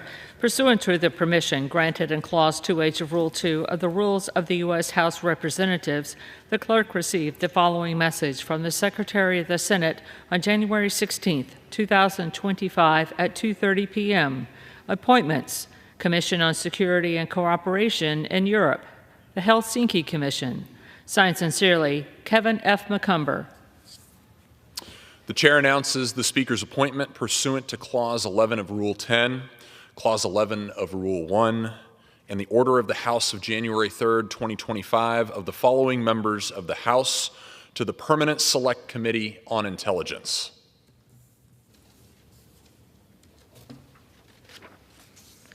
Mr. Crawford, Chair. Mr. Kelly of Mississippi. Mr. LaHood. Mr. Fitzpatrick.